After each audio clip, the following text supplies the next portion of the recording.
நேற்று விஜய் அவர்கள் பனையூரில் ஒரு மீட்டிங் வந்து போட்டிருக்காரு. அவங்களுடைய மாவட்ட மாநில நிர்வாகிகள்லாம் கூப்பிட்டு மீட்டிங்கை கண்டக்ட் பண்ணியிருக்காங்க. மை டிவிகே ஆப் அப்படின்ற ஒரு ஆப்பை வந்து ரீலான்ச் பண்ணியிருக்காங்க அப்படின்னு சொல்லலாம். இப்போ அவரு அண்ணா வழியில் நாங்கள் போவோம் அப்படின்றத அவர் தெளிவுபடுத்தியிருக்காரு. ஸோ அண்ணா வழியில் போகிறாங்கன்னா திராவிட வழியில் போகிறாங்க அப்படின்றதையும் நம்ம புரிஞ்சுக்கலாம். ஒரு தலைவரோட வேலை வெறுமனே மக்களை வழிநடத்துறது மட்டும் கிடையாது, இன்னும் நிறைய தலைவர்களை உருவாக்கும். அதுதான் நல்ல தலைவரோட அழகே. அதனால நீங்க நேத்து பேசுனது எனக்கு என்னமோ அதுல பெரிய அர்த்தம் இருக்கிற மாதிரி தெரியல. நம்ம மக்களோட மக்களா நம்ம போகணும் அப்படின்னு சொல்றதெல்லாம் நீங்க உங்க கட்சிக்காரங்க கூட நீங்க க்ளோஸா இல்லை சார். உங்க கட்சிக்காரங்களாலே உங்களை ரீச் பண்ண முடியல. கம்ப்ளீட்டா ஐசோலேட் ஆகிருக்கீங்க. ஒரு அரசியல் மயப்படுத்தப்பட்ட ஒரு மக்களா இருந்தோம். அதுக்கப்புறம் ஸ்லோவா நம்ம அரசியலை மறக்க ஆரம்பிச்சிட்டோம். அரசியலை பெருசா கண்டுக்கிறது இல்லை. இன்னைக்கு இருக்கக்கூடிய பிரச்சனையே அதுதான். அரசியல் தெளிவு பெருசா இல்லாதனாலதான் நடிகர்கள்லாம் வந்து நாங்க மாட்டோம்னு சொல்லி மக்களை ஏமாற்ற முடியுது. அதுதான் ஒரு சிக்கல். பட் நான் எப்படி பாக்குறேன்னா, இப்போ வந்து நிறைய பிரச்சனைகள் சொசைட்டில இருக்கு. இந்த பிரச்சனைகள்லாம் ஒரு பாயிண்ட்ல பெருசா வெடிக்கிறதுக்கான வாய்ப்புகளும் நிறைய இருக்கு. நான் என்ன சொல்லுவேன்னா, கண்டிப்பா பெருசா வெடிக்கும். அது 26 கேட்கறேன் நான். ஒரு கவுன்சிலருடைய பேரை ஒரு சொகுசு காரில் போயிட்டு ஒரு சாமானிய ஒரு இளைஞனை வந்து கார் ஏற்றி அடிச்சு கொள்றான். பாருங்க, ஒரு கவுன்சிலரோட பேரன் இவர். பேரன் அந்த காரை ஒன்று வச்சிருக்காங்க. அந்த குடும்பத்து கையில் எவ்வளோ கார் இருக்குன்னு தெரியல. ஃபேமிலி பாலிட்டிக்ஸில் இருக்க பிரச்சனை நம்ம டிஸ்கஸ் பண்ணோம். மேலே மட்டும்தான் சிஎம்மோட பசங்க மட்டும்தான் ஃபேமிலி பாலிட்டிக்ஸை ஃபாலோ பண்ணுறாங்கன்னு நம்ம நினச்சி விட்டுறக்கூடாது. அங்கே மேலே இருக்கும். அதுக்கப்புறம் மினிஸ்டர்ஸ் அதே விஷயத்தை பண்ணுவாங்க. அதுக்கப்புறம் எம்எல்ஏஸ் பண்ணுவாங்க, எம்பிஸ் பண்ணுவாங்க, கவுன்சிலர்ஸ் பண்ணுவான், வட்டச்செயலாளர் பண்ணுவான். எல்லாமே அதே மாதிரி தான் பண்ணுவான். அதிகாரம் இருக்கு. அதிகாரம் வழியாக எனக்கு பணம் சம்பாதிக்க முடியுன்ற சூழல் இருக்கும்போது அதிகாரத்தையும் என்னோட பணத்தையும் நான் தக்க வச்சுக்கணும் தான் யோசிப்பான். ஸோ அரசியல்வாதிகள் கையில் ஏகப்பட்ட பணம் போக அரசியல்ல பணம் இருக்கு அப்படின்ற சூழல் ஏற்படும் போது அந்த பணத்தையும் அதிகாரத்தையும் தக்க வைக்கணும் தான் அவங்க யோசிப்பாங்க. சோ அரசியல் வாரிசை சூஸ் பண்ணுவாங்க. அரசியல் வாரிசை நீ எப்படா சூஸ் பண்ணலாம்? நான் சூஸ் பண்ணணும். அரசியல்ல எவன் வரணும் வரக்கூடாதுன்னு மக்கள் சூஸ் பண்ணணும். இவரு சூஸ் பண்றாரு. அவர் ஏன் சூஸ் பண்றாருன்னா, அவர்கிட்ட அதிகாரம் இருக்கு, பணம் இருக்கு. அதை வச்சு இவர் தான் அரசியல் வாரிசுன்னு அவரு சூஸ் பண்றாரு. என்ன மன்னர் ஆட்சியா அது நீ சூஸ் பண்றதுக்கு? ஸோ தொடர்ச்சியாக சீமான் அவர்கள் இந்த கல் விவகாரத்தை கையில் எடுக்க காரணம் என்ன? நிறைய பேர் சொல்றாங்க, சீமானும் அதில் மனித பேசியிருந்தாரு, நான் வந்து ஆடு மாடு மாடான்னு போட்டால் ஒரு சாதி, கல் இறக்கினா ஒரு சாதின்றீங்க, நீங்களும் பண்ண மாட்டீங்க, பண்றவங்களையும் ஒரு முத்திரையை குத்துறீங்க அப்படின்னு சொல்லியிருந்தாரு. கல் இறக்கி போராட்டம் நடத்துறீங்கன்னா அது நேச்சுரலாக கல்லை சுற்றி ஒரு விவாதம் உருவாகும். அது கவர்மெண்ட்டுக்கு சிக்கல். ஏன்னா அரசு இங்கே டாஸ்மார்க் வழியாக மதுபானங்களை வித்துட்டு இருக்காங்க. ஸோ அப்படிப்பட்ட ஒரு அரசு இருக்கும்போது நீங்கள் கல்லை உள்ளே கொண்டு வரீங்கன்னா அவங்க பயந்துருவாங்க.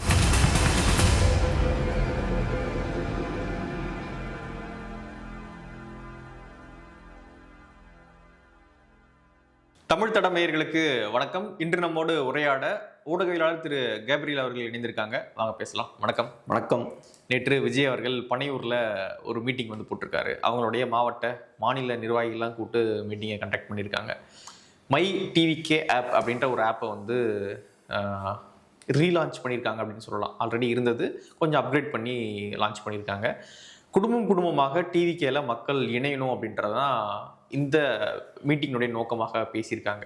அண்ணாவின் வழியில் விரைவில் நம்ம பயணிக்க போகிறோம்.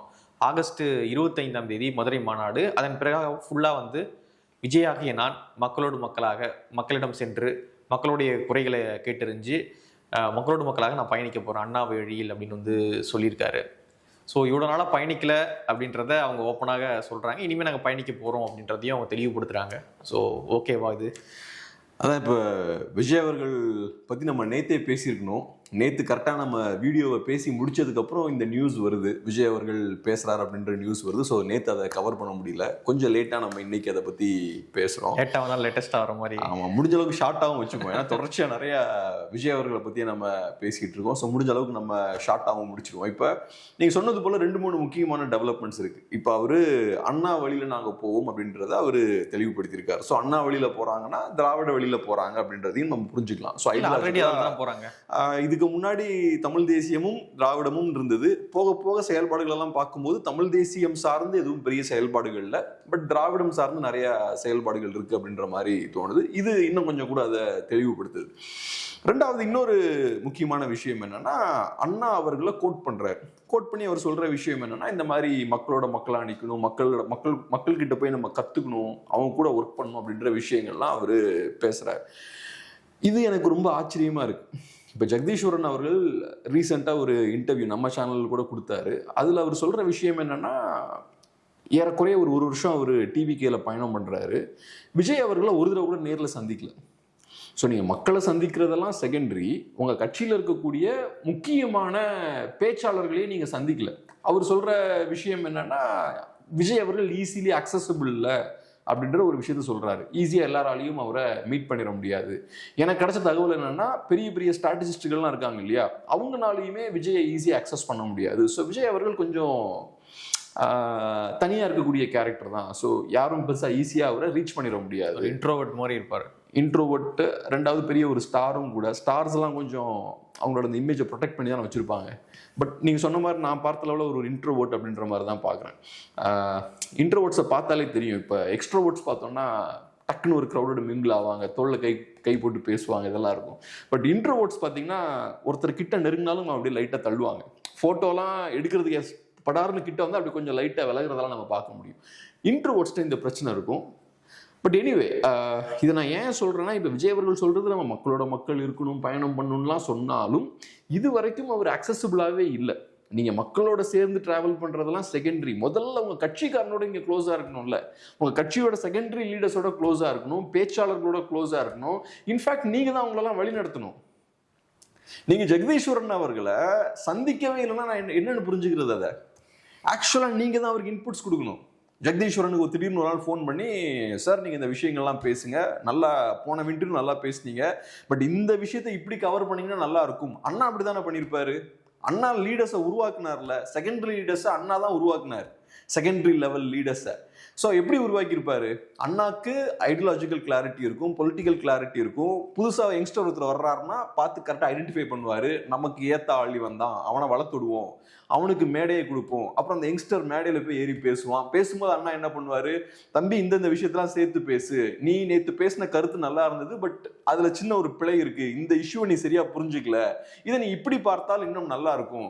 இந்த மாதிரி ஏகப்பட்ட பேச்சாளர்கள், ஏகப்பட்ட தலைவர்கள் அண்ணா உருவாக்குனார். அதுதான் ஒரு தலைவரோட வேலை. ஒரு தலைவரோட வேலை வெறுமனே மக்களை வழிநடத்துறது மட்டும் கிடையாது, இன்னும் நிறைய தலைவர்களை உருவாக்கணும். அதுதான் நல்ல தலைவரோட அழகே. ஸோ அந்த விஷயத்தெல்லாம் நீங்கள் பண்ணணும். நீங்கள் அக்சசிபிளாகவே இல்லை. அதனால நீங்கள் நேற்று பேசுனது எனக்கு என்னமோ அதில் பெரிய அர்த்தம் இருக்கிற மாதிரி தெரில. நம்ம மக்களோட மக்களாக நம்ம போகணும் அப்படின்னு சொல்கிறதெல்லாம் நீங்கள் உங்கள் கட்சிக்காரங்க கூட நீங்கள் க்ளோஸாக இல்லை சார். உங்கள் கட்சிக்காரங்களாலே உங்களை ரீச் பண்ண முடியல, கம்ப்ளீட்டாக ஐசோலேட்டாக இருக்கீங்க. ஸோ அதனால் இது கரெக்டான ஒரு வழிமுறையாக தெரியல. ஃப்யூச்சரில் மாறும்னு எனக்கு நம்பிக்கை இல்லை. மாறாது. அது மாறுறதுக்கான வாய்ப்புகள்லாம் ரொம்ப கம்மி. அவர் உடனே நாளைக்கே அப்படி மக்கள் கூட வந்து இருந்து எல்லாரோடையும் பேசி, செகண்டரி லெவல் லீடர்ஸோடலாம் பேசி, பேச்சாளர்களெல்லாம் வழி நடத்தி இப்படிலாம் பண்ணுறதுக்கான வாய்ப்புகள் ரொம்ப குறைவு. அந்த கெப்பாசிட்டி இருந்து அதுக்கு முன்னாடியே பண்ணியிருப்பார்ல. ஓகே, இப்போது அண்ணாவின் வழியில் நம்ம பயணிப்போம் அப்படின்னு சொல்கிறாரு. தமிழ்நாட்டில் அண்ணாவில் வழியில் பயணிப்போம்னு யார் சொல்கிறாங்க அப்படின்னு பார்த்தீங்கன்னா அதிமுக சொல்கிறாங்க. ஆனால் அது பெரிய அளவில் எடுபடலன்னு வச்சுக்கோங்களேன். அவங்க வந்து ஜெயலலிதா, எம்ஜிஆர் அப்படின்னு தான் சொல்கிறாங்க. அதுதான் எடுபடுது அந்த கட்சியில். அண்ணா வழியில் அப்படின்னு சொல்கிறது வந்து திமுக தான். திமுக தான் அங்கே பெரியார் வழியில் அண்ணா வழியில் சொல்லும்பொழுது அங்கே அந்த கட்சியில் தான் அது வந்து எடுபடுது. அவங்க ஆட்சிக்கும் வந்து உட்காடுறாங்க. ஸோ இவர் என்ன சொல்கிறாரு விஜய்னா, நாங்கள் இனிமேல் அண்ணா வழியில் பயணிக்க போகிறோம் அப்படின்னு வந்து சொல்கிறார். அப்படி இருக்கும் பொழுது திமுகவுடைய ஒரு அதிருப்தி தொண்டர்கள் இருப்பாங்கல்ல, ஆல்ரெடியாக போட்டுக்கிட்டே இருந்திருப்பாங்க காலங்காலமாக. இப்போ ஒரு அதிருப்தியில் நிறைய தொண்டர்கள் இருப்பாங்கல்ல. ஸோ அந்த தொண்டர்களுடைய வாக்கு விஜய்க்கு வர வாய்ப்பு இருக்குமா இதன் காரணம்ல? ஆனால் இப்போ திமுகவோட தொண்டர்கள் கொஞ்சம் பேர் அதிருப்தியாக இருப்பாங்கன்னு சொல்கிறீங்க இல்லையா, அவங்க ஏன் அதிருப்தியாக இருப்பாங்கன்னு நினைக்கிறீங்க? பொறுப்பு இல்லை, ஏதோ சம்திங் பொறுப்பு இல்லை, கான்ட்ராக்ட் கொடுத்துருக்க மாட்டாங்க. ஸோ அது மாதிரி ஏதோ ஒரு இஷ்யூன்னு வச்சுங்க. ஸோ நீங்கள் கேட்குறது என்னன்னா, அண்ணாவை பத்தி விஜய் பேசுறாரு, அண்ணாவை பத்தி பேசுறதால அதிருப்தியாளர்கள் அங்கிருந்து வருவாங்களான்னு கேக்குறீங்க? திமுகவுடைய அதிருப்தியாளர்கள். ஆமா. சோ அப்ப திமுக இருக்கக்கூடிய அந்த அதிருப்தியாளர்கள் ஒண்ணு அதிருப்தியா இருக்கணும், நீங்க சொன்ன மாதிரி கான்ட்ராக்ட் எல்லாம் கிடைக்காதனால அதிருப்தியா இருக்கணும். ரெண்டாவது அண்ணா வழியில போகக்கூடிய ஐடியாலஜி நம்பக்கூடிய கேடஸாவும் இருக்கணும். ஏன்னா அவன் தானே இன்ஸ்பயர் ஆவான் நீங்க அண்ணாவை பத்தி பேசுனீங்கன்னா இல்லையா. நார்மலான சம்பாதிக்கணும்னு இருக்கவன் அண்ணாவை பத்தி பேசினாலும் சரி, பேசலாம்னு சரி, எங்க வாய்ப்பு இருக்கோ அங்கதான் போவான். ஸோ இவர் அண்ணாவை பத்தி பேசி ஆட்களை உள்ள கொண்டு வரணும்னா அவன் அண்ணா வழியில போனா கரெக்டா இருக்கும், பெரியார் வழியில போனா கரெக்டா இருக்கும், திராவிடம் ரொம்ப அவசியம் அப்படின்ற ஒரு பார்வை கொண்டவனாகவும் அவன் இருக்கணும். அட் த சேம் டைம் திமுக அந்த விஷயத்தெல்லாம் செய்யாதனால அவன் அதிருப்தியாகவும் இருக்கணும். பட் என்னன்னா ஐடியாலஜியை பேசிலாம் விஜயால அட்ராக்ட் பண்ண முடியாது. விஜயை பொறுத்தளவில் அவர்கிட்ட இருக்கக்கூடிய சிக்கலே என்னன்னா பெரிய ஐடியாலஜிக்கல் கிளாரிட்டி கிடையாது. அவர்னால ஒரு 10 நிமிஷம் ஐடியாலஜிலாம் பற்றி பேச முடியாது. இங்கேயுமே சிக்கல் அதுதான். அவருக்கு ஸ்டாலின் அவர்கள்கிட்ட கேட்டோம்னா ஐடியாலஜி பற்றி பேசிடுவாரா, எடப்பாடி அவர்கிட்ட கேட்டா ஐடியாலஜி. ஸோ தலைவர்கள் இன்னைக்கு அப்படிதானே இருக்காங்க. ஸோ விஜய் அவர்கள் இருக்கும்போது என்ன மாற்றம் வந்துருக்கு? சிக்கல் என்னன்னா விஜய் அவர்கள் கையில் இருக்கக்கூடிய டாஸ்க் இருக்கு பாருங்க, அந்த வேலை இருக்கு பாருங்க, அது கஷ்டமான வேலை. அரசியல் மாற்றத்தை நான் ஏற்படுத்த போறேன்னு அவர் சொல்றாரு. ஸ்டாலினுக்கு அந்த பொறுப்பு கிடையாது. ஸ்டாலினுக்கு அந்த வேலையை யார் பண்ணாங்க? அரசியல் மாற்றத்தை ஏற்படுத்துறத அண்ணாவும் கலைஞரும் இவங்கெல்லாம் சேர்ந்து அந்த வேலையை பார்த்து முடிச்சுட்டாங்க. அரசியல் மாற்றத்தை ஏற்படுத்தி அதிகாரத்தையும் கைப்பற்றி அதிகாரத்தை தூக்கி கம்ஃபர்டபுளா ஸ்டாலின் அவர்கள் கையில கொடுத்துட்டாங்க. அந்த வேலையை பார்க்கறதுக்கு ஐடியாலஜிலாம் தேவையில்லை. யாராலையும் அந்த வேலையை பார்க்க முடியும். அதே விஷயம்தான் இபிஎஸ் அவர்களுக்கும். எம்ஜிஆர் அவர்கள் ஒரு அமைப்பை உருவாக்குனதுக்கு அப்புறம் இன்னைக்கு அது இபிஎஸ் அவர்கள் கையில் இருக்கு. ஸோ அவருக்கு பெரிய ஐடியாலஜிக்கல் கிளாரிட்டிலாம் பெருசாக தேவையில்லை. ஆனால் இப்போ சீமானுக்கோ விஜய்க்கோ மாற்றுன்னு சொல்லிட்டு வரக்கூடிய ஆட்கள் மற்றவங்க இருப்பாங்க இல்லையா, அவங்களுக்கு ஐடியாலஜி தேவை. ஐடியாலஜி பற்றின புரிதலும் உங்களுக்கு இருக்கணும். அப்போதான் நீங்கள் கேடஸை கரெக்டாக வழிநடத்தி கொண்டு போக முடியும். ஸோ அந்த வகையில் நான் பார்க்கும்போது ஐடியாலஜிக்கல் கிளாரிட்டி கிடையாது.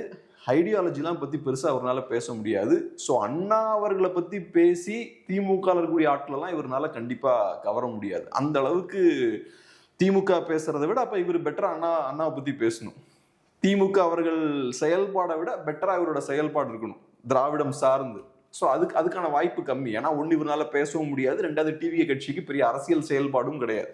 ஸோ அது நடக்காது. அப்புறம் இன்னொரு முக்கியமான விஷயம் என்னன்னா, விஜய் அவர்கள் 67லையும் 77லையும் நடந்த மாதிரியான பெரிய ஒரு அரசியல் மாற்றம் நிகழும் தமிழ்நாட்டில் அப்படின்றதையும் அவர் சொல்றாரு. ஸோ 67ல் திமுக வராங்க, 77ல் அதிமுக வராங்க. ஸோ பெரிய பொலிட்டிக்கல் டிரான்ஸ்ஃபர்மேஷனாக கொண்டு வருவோன்றார். இதையுமே நம்ம கொஞ்சம் டீப்பாக நம்ம பார்க்கணும். ரொம்ப மேலோட்டமாக அவர் பேசுறாரு.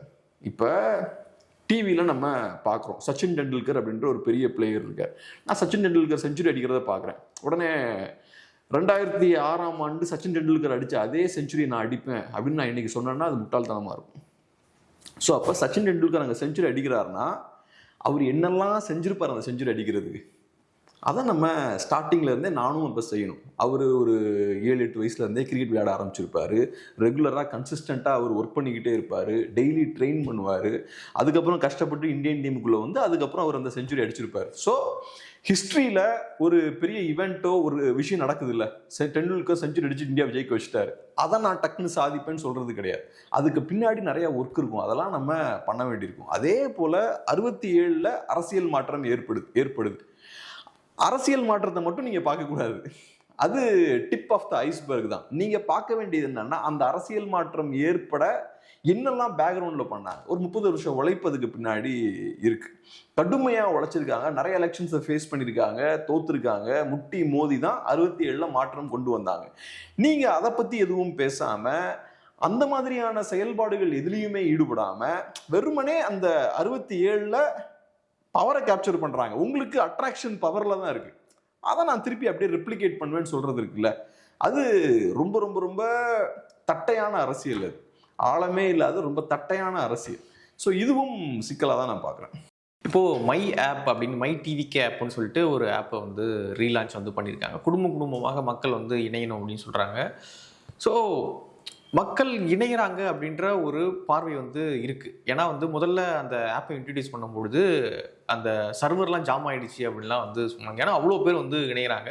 ஸோ அதனால் இப்போது டேஷ்போர்ட்லாம் மாற்றி வெளியிட்டிருக்கோம் அப்படின்னு ஆதவர்ஜன் அவர்கள் சொல்கிறாரு. ஸோ நம்ம என்ன தான் பேசிகிட்டு இருந்தாலும் இங்கே என்ன தான் மேல் மட்டத்தில் ஒரு அரசியல் நடக்கும்ல, அந்த அரசியல் வந்து கடைகோடியில் இருக்க மக்களுக்கு வந்து தேவையில்லை. அவன் வந்து அதை கேட்கவே இல்லை.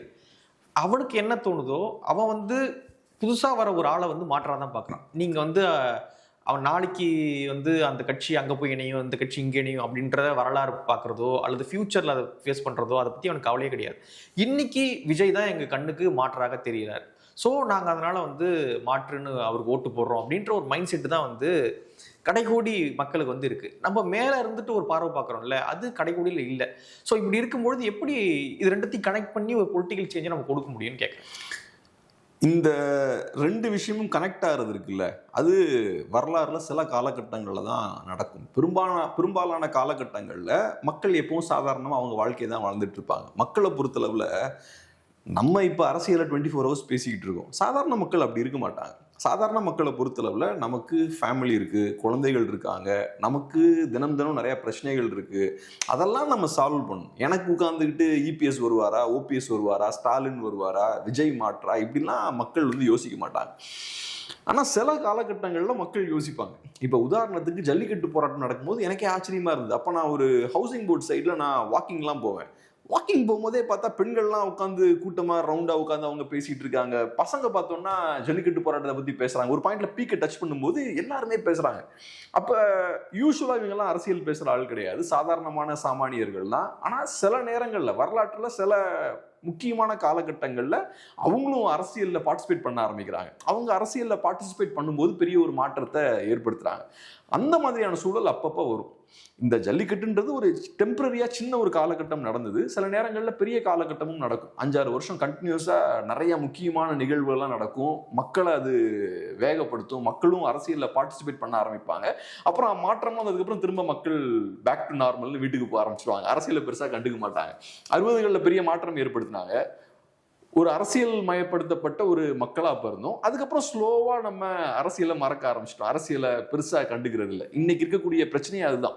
அரசியல் தெளிவு பெருசாக இல்லாதனால தான் நடிகர்கள்லாம் வந்து நாங்கள் மாற்றுன்னு சொல்லி மக்களை ஏமாற்ற முடியுது. அதுதான் ஒரு சிக்கல். பட் நான் எப்படி பார்க்குறேன்னா, இப்போ வந்து நிறைய பிரச்சனைகள் சொசைட்டியில் இருக்குது. இந்த பிரச்சனைகள்லாம் ஒரு பாயிண்ட்ல பெருசாக வெடிக்கிறதுக்கான வாய்ப்புகளும் நிறையா இருக்குது. நான் என்ன சொல்லுவேன்னா, கண்டிப்பாக பெருசாக வெடிக்கும். அது 26 கேட்குறேன் நான். 26 இருக்குன்னு அவசியம் இல்லைன்றான். பட் நம்ம வந்து அதை சொல்லிக்கிட்டே இருக்கணும். 26ல் இன்ஃபேக்ட் விஜய்க்கு பெரிய அட்வான்டேஜ் இருக்கும். அவர் நல்லா ஸ்கோர் பண்ண போறாரு. டெஃபினட்டாக ஒரு 5 to 10% ஓட்ஸ் அவர் வாங்க போறாரு. அது பெரிய நம்பர். மேபி அப்போ சீமானை விட முந்த போறாரு. சீமான் மேபி 12 கூட வாங்கலாம்ல, தெரியல. நம்ம ரிசல்ட் இன்னும் பார்க்கலையே. என்ன சொல்றாங்க அப்படின்னா, விஜய் வாங்கக்கூடிய வாக்கு சீமானுக்கு தான் பேக் ஃபயரா, சீமானுக்கு தான் வந்து பிரச்சனையை ஏற்படுத்த போகுது அப்படின்றாங்க. அப்படின்னா எப்படி நீங்க 12ன்றீங்க? இல்லை, இப்போ வந்து சீமான் வாக்கு வாங்கிட்டார், விஜய் வாங்க போற வாக்குன்னு சொல்ல வரீங்க. விஜய் வாங்க போகிற வாக்கு எவ்வளோன்னு எனக்கு தெரியாது. இப்போ டிவியில் உட்காந்தெல்லாம் பேசும்போது அதான் நானும் பார்த்துட்டு இருக்கேன். பயங்கரமாக பேசுகிறாங்க. 3வது அணின்றாங்க, அப்படி இப்படின்றாங்க. விஜய் வந்தாருன்னா இபிஎஸ் காலி, அதிமுக காலின்றாங்க, சீமான் காலின்றாங்க. எப்பாடே வெயிட் பண்ணுங்க. அவர் இன்னும் எலெக்ஷன்லேயே கண்டெஸ்ட் பண்ணல. அவரோட ஆக்சுவல் ஒர்த் என்ன, ஆக்சுவல் ஸ்ட்ரென்த் என்னன்னே நமக்கு தெரியாது. என்னன்னே தெரியாத ஒரு பொருளை கையில் வச்சுக்கிட்டு இது இப்படி பண்ணிடும், அப்படி பண்ணிடும், இது இந்த மாதிரியான மாற்றத்தை ஏற்படுத்திடும், இப்படிதான் நம்ம அசியூம் பண்ண முடியும். ஆனால் 1% 2% இருக்காது இல்லை? கண்டிப்பாக இருக்காது. 5 to 10% இருக்கும். ஆனால் அதை நம்ம பார்ப்போம், வரட்டும். ஆனால் யாருக்கும் ஒரு ஆளுக்கு பிரச்சனை ஏற்படுத்தும் இல்லையா? ஸோ அதுதான் சொல்றாங்க. அதிமுகவுக்கு டேமேஜ் ஏற்படுத்தும். கிளியர் கட்டா அதெல்லாம் நாம் தமிழருக்கு ஏற்படுத்தாதா? நாம் தமிழருக்கு செகண்ட் டேமேஜ் வந்து நாம் தமிழருக்கு இருக்கிறதுக்கான வாய்ப்புகள் அதிகம். திமுகவுக்கு டேமேஜ் கிடையாது. திமுகவுக்கு பெருசா இருக்காது. ஓகே. இப்ப விஜய் அவர்கள் ஈக்குவலா எல்லா கட்சிக்கும் ஒரு டேமேஜ் ஏற்படுத்துவார். அது என்ன டேமேஜ்னா, விஜய் ரசிகர்கள் எல்லா கட்சியிலும் இருப்பாங்க. அவங்க கொஞ்சம் பேர் வந்து விஜய்க்கு ஓட் போடுவாங்க. அது ஈக்குவலா இருக்கும். பாமகலையும் விஜய் ரசிகர்கள் இருப்பாங்க, அதிமுகலையும் இருப்பாங்க, திமுகலையும் இருப்பாங்க, என்டிகேலையும் இருப்பாங்க. ஸோ ஈக்குவலா கொஞ்சம் ஓட்ஸை வந்து ஸ்பிளிட் பண்ணுவார். இது ஒரு டேமேஜ். 2வது டேமேஜ் எங்க இருந்து வரும்னா, விஜயோட அரசியல் இருந்து வரும். விஜயோட அரசியல் என்ன, ஆன்டி டிஎம்கே. அப்படி இருக்கும்போது திமுகவை எதிர்க்கணும்னு நினைக்கிறவன் தானே விஜய் கிட்ட வருவான். ஏன்னா அதுதான் அவரோட அரசியலா இருக்கு. ஸோ அது செகண்ட் டேமேஜ். இந்த செகண்ட் டேமேஜ் யாருக்கு அதிகமா இருக்கும்? ஒன்று அதிமுகவுக்கு இருக்கும், 2வது என்டிகேவுக்கு இருக்கும். ஸோ ஓவராலாக டேமேஜை கால்குலேட் பண்ணும்போது அதிமுகவுக்கு இன்னும் அதிகமான டேமேஜ் இருக்கும். பட் நான் என்ன சொல்ல வரேன், வெயிட் பண்ணி பார்ப்போம். அவரோட பெர்ஃபார்மன்ஸ் என்னன்றது நமக்கு தெரியாதுல்ல. ஒரு சைடில் 20% வரைக்கும் அவர் பிரிப்பாருன்றாங்க. இல்லை சார், நான் என்ன கேட்குறேன்னா, இப்போ விஜய் வந்து புவராக பர்ஃபார்ம் பண்ணாலுமே, அதாவது அவருடைய கேம்பெயின் சொல்கிறேன் நான், அவர் புவராக ஒரு மொத்தமே வந்து ஒரு மாவட்டத்துக்கு ஒரு இடத்துக்கு தான் போய் பிரச்சாரம் பண்ணுறாரு அப்படின்னு நம்ம எடுத்துக்கிட்டாலுமே வந்து அவருடைய ஓட் பர்சன்ட் அப்படின்றது ஏறத்தாழ் 8 அப்படின்ற நான் நினைக்கிறேன். ஒரு 8-10 அந்த அளவுக்கு வந்துடும். ஒர்ஸ்ட் கேஸ் சினாரியோ 5% வச்சுப்போம். அவங்களோட கேள்வி என்னன்னா, 5%னா கூட யாரோடதுன்னு கேட்குறீங்க, பிரச்சனை ஏற்படும்லன்னு கேட்குறேன். இதுல இன்னும் நிறைய ப்ராபபிலிட்டிஸ் இருக்கு. நீங்க கரெக்டா போன எலெக்ஷன்ல ஒரு விதமான ஓட் ஷேர் எல்லாம் வாங்கியிருக்காங்க. அதுல இருந்து நீங்க கால்குலேட் பண்ணாதீங்க. நான் என்ன சொல்ல வரேன், இப்ப ஆன்டி இன்கம்பன்சி அதிகமாக இருக்குமா 4 இயர்ஸ் கழிச்சு? ஸோ டிஎம்கேவோட ஓட்ஸ் என்னன்னு நமக்கு தெரியாது. மேபி டிஎம்கே அலைன்ஸோட ஓட் ஷேர் கம்மியாகலாம். இல்லை, பிரேமலதா இன்னைக்கு ஸ்டாலின் அவர்களை மீட் பண்ணியிருக்காங்க. ஸோ அலைன்ஸுக்கு போகிற மாதிரி இருக்குன்னுலாம் சொல்கிறாங்க. அலைன்ஸ் அந்த ஆல்ரெடி இருக்கிற அலைன்ஸும் ஸ்ட்ராங்காக இருக்குது. ஒன்ஸ் உங்களோட ஆட்சி மேலே மக்களுக்கு அதிருப்தி இருக்குன்னா, நீங்கள் என்ன அலைன்ஸ் ஃபார்ம் பண்ணாலும் அது ஒர்க் ஆகாது. நீங்கள் எவ்வளோ பெரிய அலைன்ஸ் ஃபார்ம் பண்ணாலும் உங்களோட 4 இயர்ஸ் இந்த ஆட்சி இருக்குல்ல, அதில் மக்களுக்கு அதிருப்தி இருந்தால் எந்த அலைன்ஸ் நீங்கள் ஃபார்ம் பண்ணாலும் அதுக்கு பெரிய வேல்யூ இருக்காது. உங்கள் கூட வரக்கூடிய கட்சிகளும் உங்களோட சேர்ந்து காலியாகுவாங்க. ஸோ அதனால நமக்கு ஓவராலா டிஎம்கே அலைன்ஸோட ஓட் ஷேர் என்னன்னு தெரியாது, அதிமுகவோட ஓட் ஷேர் என்னன்னு தெரியாது. மேபி அதிமுகவோட ஓட்ஸ் அவர் உடைக்கலாம், பட் டிஎம்கேவோட ஓட் ஷேர் டிராஸ்டிக்கா கம்மியாச்சுன்னா அப்போ அதிமுக ஓட்டு உடைஞ்சாலுமே அதிமுகவுக்கு ஒரு அட்வான்டேஜ் இருக்கும்ல. ஸோ இந்த மாதிரியான ஃபேக்டர்ஸ் இருக்கு. ரெண்டாவது, அதிமுக இன்னொரு முக்கியமான ஃபேக்டர் என்னன்னா, அதிமுக லெட்ஸே ஒரு நல்ல ஸ்ட்ராங்கான அலைன்ஸை உருவாக்குறாங்கன்னு வச்சுப்போம். நல்ல ஸ்ட்ராங்கான அலைன்ஸ் அதிமுக உருவாக்கியாச்சுன்னா மக்களுக்கு அதிமுக மேல நம்பிக்கை இருக்கும். இப்ப விஜய்க்கு யார் ஓட் போடுவா? அதிமுகவை விட விஜயால திமுகவை நல்லா எதிர்க்க முடியும் அப்படின்ற நம்பிக்கை இருக்கவங்க தானே ஓட் போடுவான். ஸோ அப்ப அதிமுக நாளைக்கு ஒரு பெரிய அலைன்ஸா ஸ்ட்ராங்கா இருந்தாங்கன்னா அதிமுக மேல மக்களுக்கு நம்பிக்கை வரும். ஸோ நம்ம விஜய் சைடு போய் ஓட்டை வேஸ்ட் பண்ண வேண்டாம், இங்க ஓட் போடுவோம், அதிமுகனால ஜெயிக்க முடியும் அப்படின்ற ஒரு நம்பிக்கை அவனுக்கு இருந்து அந்த இடத்துக்கு போவான். இல்லை, நீங்க சொல்றீங்க திமுக வீழ்த்த மற்ற கட்சிகளை தேர்ந்தெடுக்கிறது இன்னொரு பக்கம். நான் கேட்கறது என்னன்னா, விஜய் தான் வரணும், இவங்க வீழ்த்தணும்ன்றதுலாம் கான்செப்ட் கிடையாது. நான் நினைக்கிறேன் விஜய் வரணும் அப்படின்ற ஓட்டர்ஸ் இருக்காங்கல்ல, அவங்க வாக்கு கரெக்டாக தானே வரப்போகுது. அது ஃபேன்ஸ், அவங்க கொஞ்சம் தான் இருப்பாங்க. ஆனால் அரசியலுக்கு ஒரு வேலை இருக்குல்ல, கொஞ்சம் தான் இருப்பாங்கன்றீங்களா? விஜய்க்குன்னு ஒரு அரசியல் இருக்குல்ல, திமுக எதிர்ப்புன்ற அரசியல் இருக்குல்ல. ஸோ அதுதான் நிறைய ஓட்ஸ் அவருக்கு பெற்று தரும். ஸோ விஜய் திமுக எதிர்ப்பு அப்படின்ற அரசியலை எடுத்தாலே அப்போ அவர் டார்கெட் பண்ணக்கூடிய ஓட் பேஸ் யாரு? அதிமுக, பாஜக, நாம் தமிழர் கட்சி, பிஎம்கே, இந்த ஓட் பேஸ் தான் அவர் டார்கெட் பண்றாரு. ஸோ இப்போ ஃபேன்ஸ் நான் சொன்ன மாதிரி எல்லா கட்சியிலையுமே இருப்பாங்க. மேபி அவங்க ஒவ்வொரு கட்சியிலையும் ஒரு 3-4% விஜய் ஃபேன்ஸ் இருப்பாங்கன்னு வச்சுப்போம். பட் அதை தாண்டி முக்கியமா இதுதான் விஜயோட அரசியல் தான் முக்கியமா தீர்மானிக்கும். ஸோ விஜயோட அரசியல் எப்போ எடுபடும்னா, அதிமுக வீக்கா இருந்தாங்கன்னா விஜய்க்கு பம்பர், அதிமுக ஸ்ட்ராங்கா இருந்தாங்கன்னா விஜயால பெருசா ஸ்கோர் பண்ண முடியாது. உதாரணத்துக்கு 24ல அதிமுக வீக்கா இருந்தாங்க, ஒரு சைட்ல பாஜக, இன்னொரு சைட்ல என்டிகே, அப்புறம் அதிமுக இன்னொரு சைட்ல அவங்க கண்டெஸ்ட் பண்ணாங்க. ஸோ அப்படி இருக்கும்போது என்ன ஆகும்னா, மக்களுக்கு அதிமுக மேல நம்பிக்கை இருக்காது. அதிமுகனால ஓட்ஸ் எல்லாம் பிரியும் போது கண்டிப்பா அவங்களால போய் திமுகவை வீழ்த்த முடியாது. ஸோ அப்போ என்ன யோசிப்பாங்க, சரி இந்த தடவை நம்ம மாற்றத்துக்கு ஒரு ஓட்டு போடுவோம் அப்படின்னு போடுவாங்க. பட் ஒன்ஸ் அதிமுக ஸ்ட்ராங்கா எல்லா பார்ட்டியும் கோஆர்டினேட் பண்ணிட்டாங்கன்னா போன தடவை பண்ண மாதிரி ஓட்டை வேஸ்ட் பண்ண மாட்டாங்க. சரி ரைட், அதிமுக ஸ்ட்ராங்கா இருக்காங்க, நம்ம அதிமுக ஓட்டு போட்டோம்னா அவங்க திமுக வீழ்த்துவாங்க அப்படின்ற மாதிரி பார்ப்பாங்க.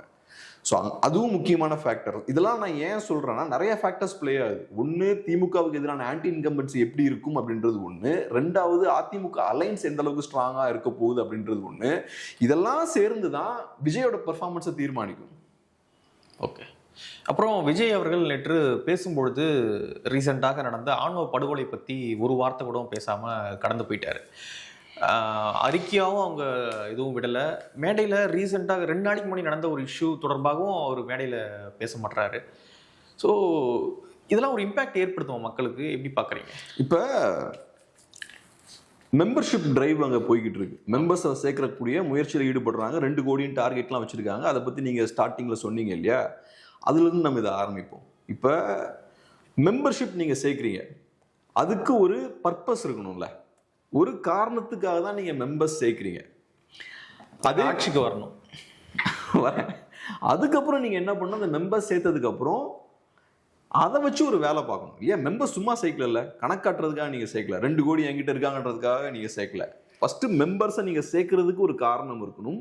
அதுக்கப்புறம் மெம்பர்ஸை சேர்த்ததுக்கப்புறம் அந்த மெம்பர்ஸை சேர்த்து என்ன செய்யலாம் அப்படின்றதுக்கான செயல் திட்டம் உங்களுக்கு இருக்கணும். இது ரெண்டும் ரொம்ப அவசியம். இங்க அது ரெண்டுமே இல்லைன்னு நான் பார்க்குறேன்.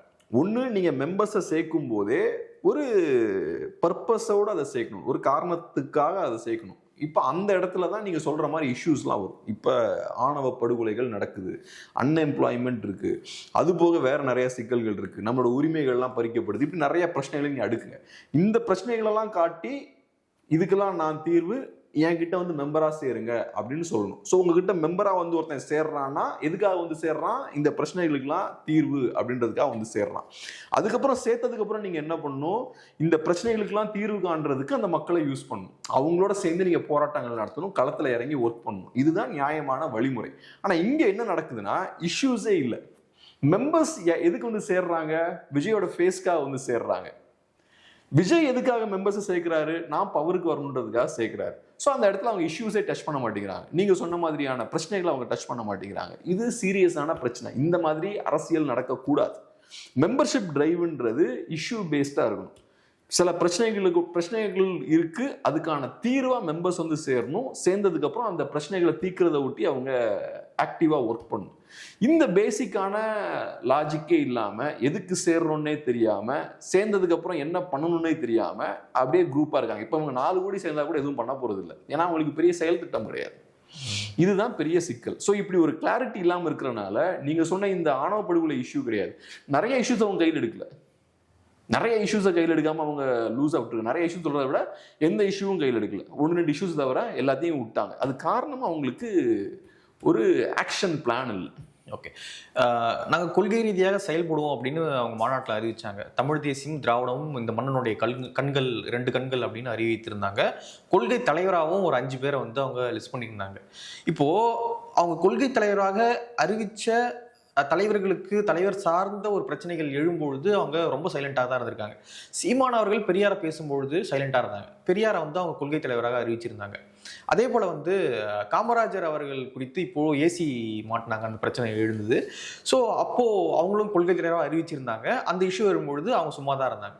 இப்போ வந்து பட்டியல் இன மக்களுக்கு எதிரான பிரச்சனை வந்து ஏற்படுது. குறிப்பாக சொல்லணும் அப்படின்னா நெல்லையில் நடந்த ஆணவ படுகொலை. அம்பேத்கர் வந்து அவங்க கொள்கை தலைவராக அறிவிச்சிருக்காங்க. பட்டியல் சமூக மக்கள் பிரச்சனை ஏற்படும் பொழுதும் சைலண்டாக தான் இருக்காங்க. இது என்ன, இது எப்படி, இது கட்சி என்ன, எப்படி புரிஞ்சுக்கிறது? இதை ஒரு உதாரணம் நான் சொல்கிறேன். இப்போ காமராஜர் அவமானப்படுத்தப்பட்டார் அப்படின்ற ஒரு இஷ்யூ வருது. நிறைய பேர் கோவப்படுறாங்க. காங்கிரஸ் பார்ட்டி பெருசாக கோவப்பட்டிருக்க வேண்டிய அளவுக்கு கோவப்படல. அதுக்கப்புறம் நிறைய அழுத்தங்கள் போடும்போது சில லீடர்ஸ் வந்து அங்கேருந்து பேசுகிறாங்க. ஸோ ஏன் காங்கிரஸ் பார்ட்டி பெருசாக கோவப்படலை, பெருசாக ரியாக்ட் பண்ணல? திமுக கோச்சிக்கும். காங்கிரஸ் பார்ட்டி வீக்காக இருக்குது. காங்கிரஸ் பார்ட்டியால் பெருசாக பொலிட்டிக்கலாக இன்னைக்கு செயல்பட முடியாது. அந்த அளவுக்கு அவங்களுக்கு ஸ்ட்ரென்த் இல்லை. ஸோ அதே தான் இன்னைக்கு தாவேக்கா அப்படின்ற ஒரு கட்சி இருக்குது. பெரியார் அவங்களோட கொள்கை தலைவரா, ஓகே, அவர் அட்டாக் பண்ணுறாங்க. தாவேக்கா ஏன் ஒன்றும் பண்ணாமல் இருக்கு? தாவேக்காவால் ஒன்றும் பண்ண முடியாது. நீங்க வந்து காங்கிரஸ் இருக்கக்கூடிய தொண்டர்கள் அளவுக்கு தாவேக்கால இருக்க மாட்டாங்களா? அவங்க அதிகமாக இருப்பாங்கல்ல. சரி, இப்போ வந்து நீங்க தொண்டர்கள் உங்ககிட்ட 1000 பேர் இருக்காங்க, ரைட்? இந்த 1000 பேரை வச்சு நீங்க ஒரு பெரிய குழி வெட்டலாம். ஆனா அரசியல் பண்ணணும்னா ஐடியாலஜி வேணும். 1000 பேர் என் கையில 2 கை இருக்கு, 2 கால் இருக்கு, வாய் இருக்கு அப்படின்றது மட்டும் கிடையாது. அதை தாண்டி உங்களுக்கு சித்தாந்தமும் கொள்கையும் வேணும். அரசியல் கொள்கை தலைவராக அறிவிச்சிருக்காங்க. அதான் சொல்றேன், எப்படி டிஃபெண்ட் பண்ண போறீங்கன்னு கேட்கிறேன்.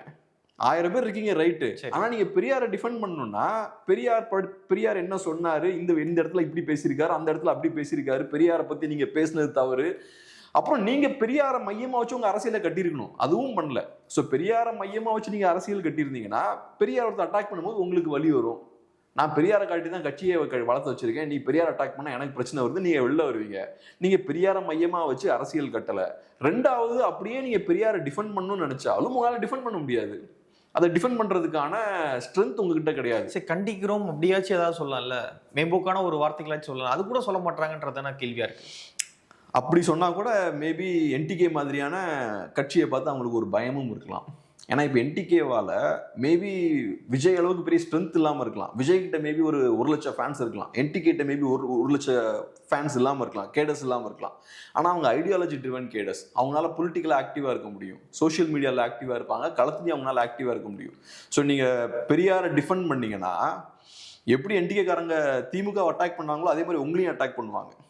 என்டிகே மட்டும் இல்லை, பாஜகவும் அட்டாக் பண்ணுவாங்க, வேற சில அமைப்புகளும் அட்டாக் பண்ணுவாங்க. அதை ஃபேஸ் பண்ணக்கூடிய கெப்பாசிட்டியும் இருக்கணும். ஸோ அப்போ என்ன யோசிச்சிருப்பாங்க, ரைட்டு ஏதோ ஒன்று திமுகவும் திகாவும் இந்த இஷ்யூவை ஃபேஸ் பண்ணிக்கிட்டோம், நம்ம குவைட்டாக உட்காந்துப்போம். ஏன்னா கையில் எடுக்கிறதால லாபம் எதுவும் கிடையாது, நம்ம அறிக்கையை விட்டு தேவையில்லாமல் பிரச்சனையில் பேசிக்க வேண்டாம், ஸோ அமைதியாக போகலாம்னு அவங்க யோசிச்சிருக்கலாம். இந்த ஆணவ படுகொலையில் என்ன பிரச்சனை வந்துட போகுது? நீங்க ஆதரவாக குரல் கொடுத்தீங்க அப்படின்னா உங்களுக்கு ஆதரவாக தான் நிறைய குரல் வரப்போகுது. திமுக பிரச்சனை வரும்ல. ஸோ திமுக பிரச்சனை தாவே கேட்கண்ணே. ஏன்னா இவ்வளோ நாளாக அவங்க திமுகவுக்கு எந்த பிரச்சனையும் வந்துடக்கூடாதுன்றதுல ரொம்ப கவனமாக இருந்திருக்காங்க. அது ஏன் இருக்காங்கன்னு நமக்கு தெரியல. பட் இருந்தாலும் திமுகவுக்கு பிரச்சனை கொடுக்கக்கூடிய எந்த விஷயத்தையுமே பண்ணல. அவங்க பிரிக்கக்கூடிய ஓட் திமுக எதிர்ப்பு வாக்குகள், அவங்க கொடுக்கக்கூடிய பிரச்சனை அதிமுகவுக்கு, நாம் தமிழர் கட்சிக்கு. ஸோ எல்லா டேமேஜுமே எதிர்கட்சிகளுக்கு தான் தாவேக்கா ஏற்படுத்திட்டு இருக்காங்க. அந்த வகையில் அவங்க இப்போவும் பார்த்தோம்னா இந்த இஷ்யூவை ஸ்ட்ராங்காக கையில் எடுத்தால் திமுகவுக்கு பிரச்சனை. ஸோ அவர் பெருசாக கையில் எடுக்க மாட்டேங்கிறார். ஆனால் இந்த இஷ்யூ பெருசாச்சுன்னா கையில் எடுப்பார். அவர் இந்த இஷ்யூ பெருசாக வெடிக்கும் போது கையில் எடுப்பார். அதுக்கான அந்த அந்த எதிர்ப்பு அரசியல அவரு டாமினேட் பண்ணணும்னு பார்ப்பார். அந்த இடத்துக்கு இன்னும் வரல, வந்தா கண்டிப்பா அதையும் பண்ணுவார். இதுக்கு முன்னாடி அப்படிதான் அவர் பண்ணியிருக்காரு. இந்த கஸ்டோடியல் டெத்லாம் வரும்போது ஃபர்ஸ்ட் இதே மாதிரி தான் அமைதியா தான் இருந்தார். அதுக்கப்புறம் அந்த இஷ்யூ வேகம் பிடிக்கும் போது, எல்லாரும் அதை பேச ஆரம்பிக்கும் போது டக்குன்னு விஜய் கையில் எடுக்கிறார். அதோட அர்த்தம் என்னன்னா, கஸ்டோடியல் டெத் பேசி அதனால வரக்கூடிய அரசியல் லாபம் இருக்கு பாருங்க, அதை உடைக்கிறார் அவர். அந்த அரசியல் லாபம் அதிமுகவுக்கு போகாம அதை உடைச்சு இந்த பக்கம் எடுக்கிறார். ஸோ திமுக எதிர்ப்பு ரெண்டா உடைக்கிறார். அதான் பண்றாரு, அதான் இவ்வளவு நாள் பண்ணியிருக்காரு, இனியும் அதான் பண்ணுவாருன்றது என்னோட கணிப்பு. ஓகே, இப்போ இந்த ஆணவ படுகொலைக்கு வருவோம். இந்த ஆணவ படுகொலையில வந்து அந்த கொலை செய்த சுர்ஜித் அப்படின்ற அந்த இளைஞன் வந்து கையில கத்திலாம் வச்சிருக்கக்கூடிய நிறைய போட்டோஸ்லாம் எடுத்து சமூக வலைதளங்கள்ல ரிலீஸ் ஆகுது. அவங்க வீட்டில் 2 காவல்துறை அதிகாரிகள் இருக்காங்க. அம்மா அப்பா 2 பேருமே காவல்துறை அதிகாரிகள். அப்படி இருக்கும் பொழுதும் மகன் வந்து தொடர்ச்சியாக கையில் கத்தி வச்சுக்கிட்டு ஏதோ யாரையோ கொலை பண்ணுற மாதிரியான ஸ்டேட்டஸ்லாம் வச்சுக்கிட்டு சுற்றிட்டு இருந்திருக்கான். இதை கூட வாட்ச் பண்ணாத, தன்னுடைய மகனை கூட பொறுப்பாக பார்த்துக்க முடியாத ஒரு காவல்துறை அதிகாரிகள், தாயும் தந்தையும் எப்படி சமூகத்தை பொறுப்பாக பார்த்துப்பாங்க? காவல்துறை இதை பார்க்கும்பொழுது காவல்துறை சரியாக தான் போயிட்டு இருக்கா, அதனுடைய ரூட்டு சரியா இருக்கா அப்படின்ற நிறைய கேள்விகள்லாம் இருக்கு. ஸோ எப்படி பார்க்குறீங்க? நீங்க எப்படி பாக்குறீங்கன்னா, நீங்க சொல்லக்கூடிய விஷயம் என்னன்னா, இப்ப இந்த சுர்ஜித் அப்படின்ற அந்த பையன் தவறான ரூட்ல போறான், அதை ஏன் இவங்க நோட் பண்ணல அப்படின்ற மாதிரி கேட்குறீங்க, ஏன் கண்டிக்கலன்னு கேட்குறீங்க. ஆனால் என்னோட சந்தேகம் என்னன்னா, அவருக்கு அந்த மாதிரியான விஷயங்களை உள்ள ஏத்துனதுலையும் அந்த மாதிரியான சிந்தனைகளை உள்ள புகுத்துனதுல அந்த பேரண்ட்ஸுக்கு பங்கு கண்டிப்பாக இருக்கும் அப்படின்றதான் என்னோட பார்வை. இப்போ நம்ம எல்லாருமே ஒரு மதத்தில் பிறக்கிறோம். நீங்கள் நல்லா கவனிச்சிங்கன்னா, ஒரு ஹிந்துவாக பிறக்கிறவன் ஹிந்து பிலீஃபுக்கு உட்பட்டு தான் செயல்படுவான். ஒரு கிறிஸ்டியனாக பிறக்கிறவன் கிறிஸ்டியன் பிலீஃபுக்கு உட்பட்டு செயல்படுறான். ஒரு முஸ்லீமாக பிறக்கிறவன் முஸ்லீம் பிலீஃப்ஸ்க்கு உட்பட்டு செயல்படுறான். இந்த புரிதல் எப்படி ஒரு இண்டிவிஜுவலுக்கு வருது? ஸோ அவங்க பேரண்ட்ஸ் வந்து கற்றுக் கொடுக்குறாங்க, ஃபேமிலி தான். ஆமாம். ஸோ எனக்கு இந்த மாதிரி ஹிந்து வேல்யூஸ் என்ன, அந்த மதம் என்ன சொல்லுது, அதெல்லாம் எனக்கு தெரியும், அதை நான் சொல்லிக் கொடுக்குறேன். அதே மாதிரி மற்ற மதங்களும் அதே மாதிரி பண்ணுறாங்க. ஸோ ஒரு சின்ன பையனுக்கு ஒரு கான்செப்ட் உள்ளே போகுதுன்னா, அதை மோஸ்ட்லி சின்ன வயசுல இருந்தே அந்த பேரண்ட்ஸ் வந்து அதை உள்ளே கொண்டு போகிறாங்க. கேஸ்ட்டும் அதே மாதிரி தான். நான் கேஸ்ட் எங்கேருந்து வரும்? ஒன்று நம்ம சொசைட்டியை பார்த்து கற்றுப்போம், ரெண்டாவது நம்ம ஃபேமிலிக்குள்ளே இருந்து வரும் இல்லையா? நம்ம ஃபேமிலி மெம்பர்ஸ் வந்து அதை சொல்லிக் கொடுப்பாங்க. சொசைட்டிலேருந்து வரது கூட, சொசைட்டியில் எல்லா கேஸ்ட்டுமே இருக்கும், நிறையா டைவர்ஸாக இருக்கும். பட் ஃபேமிலிக்குள்ளேருந்து வரும்போது நம்ம மோஸ்ட்லி ஃபேமிலி மெம்பர்ஸ் எல்லாமே ஒரு குறிப்பிட்ட கேஸ்ட்டை சேர்ந்தவங்களா இருக்கும். ஸோ அங்கேருந்து தான் இந்த விஷயங்கள்லாம் உள்ள புகுத்தப்படுது. ஸோ அதனால இது நம்ம சொசைட்டியில் கூடிய பிரச்சனையும் காட்டுது. அப்புறம் முக்கியமாக ஒரு விஷயம் என்னன்னா, நல்ல டேலண்டடாக இருக்கக்கூடியவன் இருக்கான்ல, திறமைசாலிகள் இந்த மாதிரியான அடையாளங்களை நம்பி இருக்க மாட்டாங்க. நான் இந்த நாட்டுக்காரன்டா, நான் இந்த இனத்தவன், நான் இந்த சாதி, இந்த மாதிரியான அடையாளத்துக்குள்ள அவங்கள பூத்திக்க மாட்டாங்க. தனக்கு பெரிய ஒரு திறமை இல்லை அப்படின்ற சூழல் ஏற்படும் போது அப்போதான் மனிதர்கள் என்ன பண்ணுவாங்கன்னா, இந்த மாதிரியான இடத்துக்கு போவாங்க. ஏன்னா அவங்களுக்குன்னு ஒரு அடையாளம் இருக்காது, எனக்குன்னு ஒரு அடையாளம் இல்லை, எனக்குன்னு பெருமையாக சொல்லிக்கிறதுக்கு எதுவும் இல்லை அப்படின்ற ஒரு விஷயம் வரும்போது, ரைட்டு, ஜாதி பெருமை, அந்த பெருமை, இந்த பெருமைன்னு எல்லா பெருமையும் ஏற்றுக்கிறது. ஸோ அதனால ஏதோ ஒரு வகையில் அது இயலாமையிலிருந்து வருது. ஸோ நம்ம மக்களுக்கு நிறையா வாய்ப்பு ஏற்படுத்தி தரணும். சின்ன வயசுலேருந்தே குழந்தைங்களுக்கு நல்லா பெரிய விஷயங்களை காட்டி வளர்க்கணும். பெரிய ஆளானி மாறலாம் அப்படி இப்படின்னு காட்டி வளர்க்கணும். அதெல்லாம் இல்லைன்னா என்ன ஆகும்னா, இந்த மாதிரியான சில்லற விஷயங்களை கையில் எடுத்து அதில் அற்ப சந்தோஷம்பாங்கல்ல, அதை ஷார்ட் டேர்ம் இந்த மாதிரியான ப்ளஷரை வந்து நம்ம எடுக்க ஆரம்பிச்சுக்குவோம். இந்த குறிப்பிட்ட சாதியில் நான் பிறக்கிறேன் அப்படின்றதுல எந்த பெருமையும் கிடையாது. இது ஏதோ கோஇன்சிடென்ஸ் தான். ஏதோ ஒரு எதர்ச்சியான இந்த சாதியிலேருந்து பிறந்துட்டேன், இன்னொருத்தர் இன்னொரு சாதியில் பிறந்திருக்கு, அது எந்த பெருமையும் கிடையாது. இப்போ நான் எதுக்கு பெருமைப்படலாம்னா, இப்போ ஒரு பெரிய ஒரு அருமையான ஒரு புக் எழுதியிருக்கேன், அருமையான ஒரு படம் தயாரிச்சிருக்கேன், இல்லைனா ஒரு பெரிய ஒரு சாஃப்ட்வேர் இன்ஜினியர்னா, பெரிய சயின்டிஸ்ட்னா, அதுக்கு நான் பெருமைப்படலாம். அது என்னோட 2 கையை யூஸ் பண்ணி, என்னோட மூளையை யூஸ் பண்ணி, என்னோட திறமையை யூஸ் பண்ணி நான் அந்த வேலையை செஞ்சுருக்கேன். ஆனால் நான் இந்த சாதியில் நான் பிறந்திருக்கேன் அப்படின்னு நான் பெருமைப்படுறேன்னா, அதில் என்னோட உழைப்பு எதுவுமே இல்லை. ஸோ அப்படி இருக்கும்போது நான் இப்போ அதை நான் கிளைம் பண்ணி பெருமைப்படுறேன் அப்படின்னு எடுத்துக்கிட்டோம்னா, எனக்கு வேற பெருமைப்படுறதுக்கு எதுவும் இல்லை, என்னோட சாதனைகள் எதுவும் இல்லை. அப்போ என் கையில் இது ஒன்று தான் இருக்குது. ஸோ நான் அதை நினச்சி பெருமைப்பட்டுக்கிறேன் அப்படின்ற ஒரு சூழல் இருக்குது. ஸோ அதனால் இதிலேருந்து மீண்டு வரணும்னா, யங்ஸ்டர்ஸுக்கு ஒரு பெரிய ஒரு கனவுகள், ஆம்பிஷன், இந்த விஷயத்தெல்லாம் செட் பண்ணணும். அதுக்கான அந்த டைரக்ஷனில் போகிறதுக்கான வாய்ப்புகளையும் நம்ம ஏற்படுத்தி கொடுக்கணும். ஓகே, கவர்மெண்ட்டும் முக்கியமான, கண்டிப்பாக பள்ளிக்கூடங்களும் கண்டிப்பாக. கண்டிப்பா. இப்ப நம்ம ஒரு பெரிய ஆளாகலாம் அப்படின்ற அந்த நம்பிக்கை ஒரு குழந்தைக்கு இல்லைன்னு வச்சுக்கோங்களேன், கெட்ட வழியில போக ஆரம்பிச்சிருவான். அந்த ஹோப் கொடுக்கணும். நீங்க நல்லா நீ படிச்சனா நீ பெரிய ஆள் ஆயிரலாம், நல்லா செய்ய வேண்டிய வேலையை கரெக்டாக செஞ்சனா நீ பெரிய ஆள் ஆயிரலாம். நிறைய பேர் ஏன் ரவுடிஸ்லாம் ஆகிறாங்க, ஏதோ ஒரு வகையில் அவங்க அந்த ஹோப் இல்லை. அந்த ஹோப் நீங்க கொடுத்தீங்கன்னா பெரிய ஆளா ஒருத்தன் வருவான். அந்த ஹோப் கொடுத்தீங்கன்னா அவனுக்கு இந்த மாதிரி சும்மா அருவாளை தூக்கிட்டு போஸ்ட் கொடுக்க வேண்டிய தேவை இருக்காது. இப்போ இந்த பையனோட அந்த இன்ஸ்டா அக்கௌண்ட்லாம் பார்த்தா அருவாளதெல்லாம் தூக்கிட்டு பந்தா பண்ணிட்டு இருக்கான். இதே இது நீ ஒரு நல்லா படிச்சு ஒரு சாஃப்ட்வேர் இன்ஜினியர் ஆகலாம், நீ ஒரு பெரிய ஒரு சயின்டிஸ்ட் ஆகலாம், நினைச்சனா நீ அமெரிக்காவில் போய் இதை பண்ணலாம், இன்னொரு நாட்டில் போய் அதை பண்ணலாம், உலகம் ஃபுல்லாக சுற்றலான்ற அந்த நம்பிக்கையும் ஹோப்பும் ஆஸ்பிரேஷனும் நீங்கள் கொடுத்தீங்கன்னா அவன் இப்படி சுற்றிட்டு இருக்க மாட்டான். உலகத்தை கொஞ்சம் பெருசாக காட்டணும், பெருசாக காட்டணும். உலகம் ரொம்ப பெருசு, அதை விட்டுட்டு ஒரு சின்ன ஊர், அதில் ஒரு சின்ன ஜாதி, இதுக்குள்ளேயே நீங்கள் சுற்றிட்டு இருந்தீங்கன்னா நீங்கள் வளரவும் மாட்டீங்க. அந்த ஒன்றும் இல்லாத விஷயத்த நினச்சி நீங்கள் பெருமையும் பட்டுட்டு இருப்பீங்க. உங்களோட திறமைகளும் வேஸ்ட் ஆகும். இன்ஃபேக்ட் அவங்க ஒரு அத்லீட்லாம் சொல்கிறாங்க, நிறைய மெடல்லாம் வாங்கி வச்சு மெடலோடலாம் நிற்கிறாரு. அப்போ பாருங்க, வேஸ்டட் பொட்டன்ஷியல் போயிட்டு அவங்களோட திறமைகளை ஃபுல்லாக வேஸ்ட் பண்ணிட்டு தூக்கி போட்டிருக்கீங்க. ஓகே, ஒரு காவல்துறை அதிகாரிகளுடைய மகனே இப்படி தான் இருக்கான் அப்படின்னா, ஒரு சாமானியனுடைய மகனுடைய நிலைமைலாம் என்ன? ஒரு அரசுக்கு இதெல்லாம் பொறுப்பே இல்லையா? அரசு ரொம்ப மேம்போக்கா செயல்படுது. வெறும் வார்த்தைகளை வைத்துக்கொண்டு சமூக நீதி ஆட்சி, திராவிட மாடல் ஆட்சி, சமூக நீதி விடுதி, வடிவில் மாணவர்கள் உட்கார வைக்க போறேன். ஸோ இப்படி வெறும் வார்த்தைக்கு, ஒரு விளம்பரத்துக்கு 10 பேருக்கு தெரிகிற மாதிரி ஒரு வார்த்தை வந்தால் போதும்னு நினைக்குதா அரசு? இல்லை ஆழமாக உண்மையாகவே ஒவ்வொரு தமிழ்நாட்டில் பிறந்த இளைஞனுமே ஒரு மாற்றத்தை காணணும், அவன் லைஃப்பில் முன்னேறணும் அப்படின்னு சமூகத்துக்கு, ஒரு கவர்னன்ஸுக்கு ஒரு அக்கறை இருக்குன்னு பார்க்குறீங்க? அதான் இப்போ நீங்கள் சொல்கிற விஷயம் இருக்கு இல்லையா, இப்போ போலீஸ்காரங்களேன்னு சொன்னீங்க இல்லையா, நான் எப்படி பார்க்குறேன்னா போலீஸ்காரங்களும் சாதாரண மக்கள் தான், நம்மளை மாதிரியான ஆட்கள் தான். ஸோ சொசைட்டியில் இருக்கக்கூடிய எல்லா பிரச்சனைகளுமே போலீஸ்காரங்கிட்டையும் இருக்கும். இப்போ சொசைட்டியில் சாதிய வெறி அதிகமாக இருக்குன்னா போலீஸ்காரங்கிட்டையும் அது இருக்கும், டாக்டர்ஸ்கிட்டையும் அது இருக்கும், இன்ஜினியர்ஸ்கிட்டையும் இருக்கும். ஆனால் ஒவ்வொருத்தரும் ஒவ்வொரு மாதிரி வெளிப்படுத்துவான். ஒரு பெரிய ஆள் வேறு மாதிரி வெளிப்படுத்துவான், சாதாரண ஆள் அது வேறு மாதிரி வெளிப்படுத்துவான். ஸோ இப்போ சொசைட்டியில் நம்ம சொசைட்டி ஒரு சாதி அடிப்படையில் உருவாக்கப்பட்ட ஒரு சொசைட்டியாக இருக்குது. ஸோ அந்த வகையில் சொசைட்டியில் இருக்கக்கூடிய அந்த பிரச்சனை போலீஸ்காரங்ககிட்டையும் அது இருக்குது. ஸோ இது ஒரு சோஷியல் ப்ராப்ளம். இதை எப்படி மாற்றலாம்னா இயக்கங்கள் அதுக்கு ஒர்க் பண்ணணும். இப்போ திமுக அப்படின்றது ஒரு காலத்தில் அது ஒரு இயக்கமாக இருந்து அதுக்கப்புறம் பெரிய கட்சியாக மாறி அவங்க ஏகப்பட்ட விஷயங்கள் பண்ணுறாங்க. ஆனால் இப்போ ஆஃப் லைட் பார்த்தோம்னா இந்த ஒரு இயக்கம் செய்ய வேண்டிய வேலையெல்லாம் அவங்க செய்ய மாட்டேங்கிறாங்க. அவங்க செய்கிற விஷயம் என்ன, எலெக்ஷனில் ஜெயிச்சு எப்படி பவருக்கு வரலாம் அப்படின்ற விஷயத்தை மட்டும்தான் ஃபோக்கஸ் பண்ணுறாங்க. அதை தாண்டி ஒரு இயக்கமாக கிரவுண்டில் இறங்கி மக்கள் மத்தியில் மாற்றத்தை ஏற்படுத்தணும், சாதிக்கு எதிராக நம்ம போராடணும், தீண்டாமைக்கு எதிராக நம்ம நிறைய விஷயங்கள் செய்யணும், இதெல்லாம் அவங்க விட்டாச்சு. எலெக்ஷனில் ஜெயிக்கணும்னா என்ன பண்ணணும், அதெல்லாம் நாங்கள் பண்ணுவோம். சும்மா இப்போ எலெக்ஷன் கேம்பெயினுக்கு போகும்போது பட்டியலின மக்கள் அதிகமாக வாழக்கூடிய பகுதிக்கு போனால் உடனே ஒரு தண்ணி பாட்டில் வாங்கி அப்படி குடிக்கிற மாதிரி சீனை போடுறது, இந்த மாதிரியான விஷயங்கள், அவங்க தோளில் கையை போட்டுருக்குது, இதெல்லாம் சும்மா என்ன சொல்கிறது, ஒரு இமேஜ் பில்டிங் தான், ஒரு நரேட்டிவ் தான் நீங்கள் பில்ட் பண்ணுறீங்க. ஆனால் களத்தில் எதுவுமே மாறல. நீங்கள் 60 இயர்ஸாக பவரில் இருக்கீங்க, என்னத்தை மாற்றிட்டீங்க? நீங்கள் சொல்லிக்கிறது என்ன, நாங்கள் மிக முற்போக்கான அமைப்பு, நாங்கள் இயக்கம், நாங்கள் அது இதுன்னு ஏகப்பட்டது சொல்கிறீங்க. ஆனால் களத்தில் பெரிய சேஞ்சே நீங்கள் ஏற்படுத்தலை. ஸோ அதனால் நிஜமான சேஞ்ச் ஏற்படுத்தணும்னா இந்த விஷயத்துக்கு களத்தில் இறங்கி நிறையா ஒர்க் பண்ணணும். இன்ஃபேக்ட் நான் எப்படி பார்க்குறேன்னா திராவிட அமைப்புகளால் அதை பண்ண முடியாது. திராவிட அமைப்புகள் அதை உள்வாங்கிக்கிட்டாங்க. அந்த சாதிய கட்டமைப்பை அவங்க நல்லா உள்வாங்கிக்கிட்டாங்க. அதை வச்சு பயனடைய கற்றுக்கிட்டாங்க. அதனால அவங்க இந்த சாதிய கட்டமைப்பு உடையிறதையும் அவங்க அலோவ் பண்ண மாட்டாங்க. ஓகே, ஆமாம். ஸோ அதனால ஸ்டாலின் அவர்கிட்ட இந்த ஆணவ படுகொலை தொடர்பாக இதுவரை அறிக்கை வரலையோ? ஆமாம், அவங்க ஓட்டை தவிர வேறு எதுவுமே யோசிக்க மாட்டாங்க.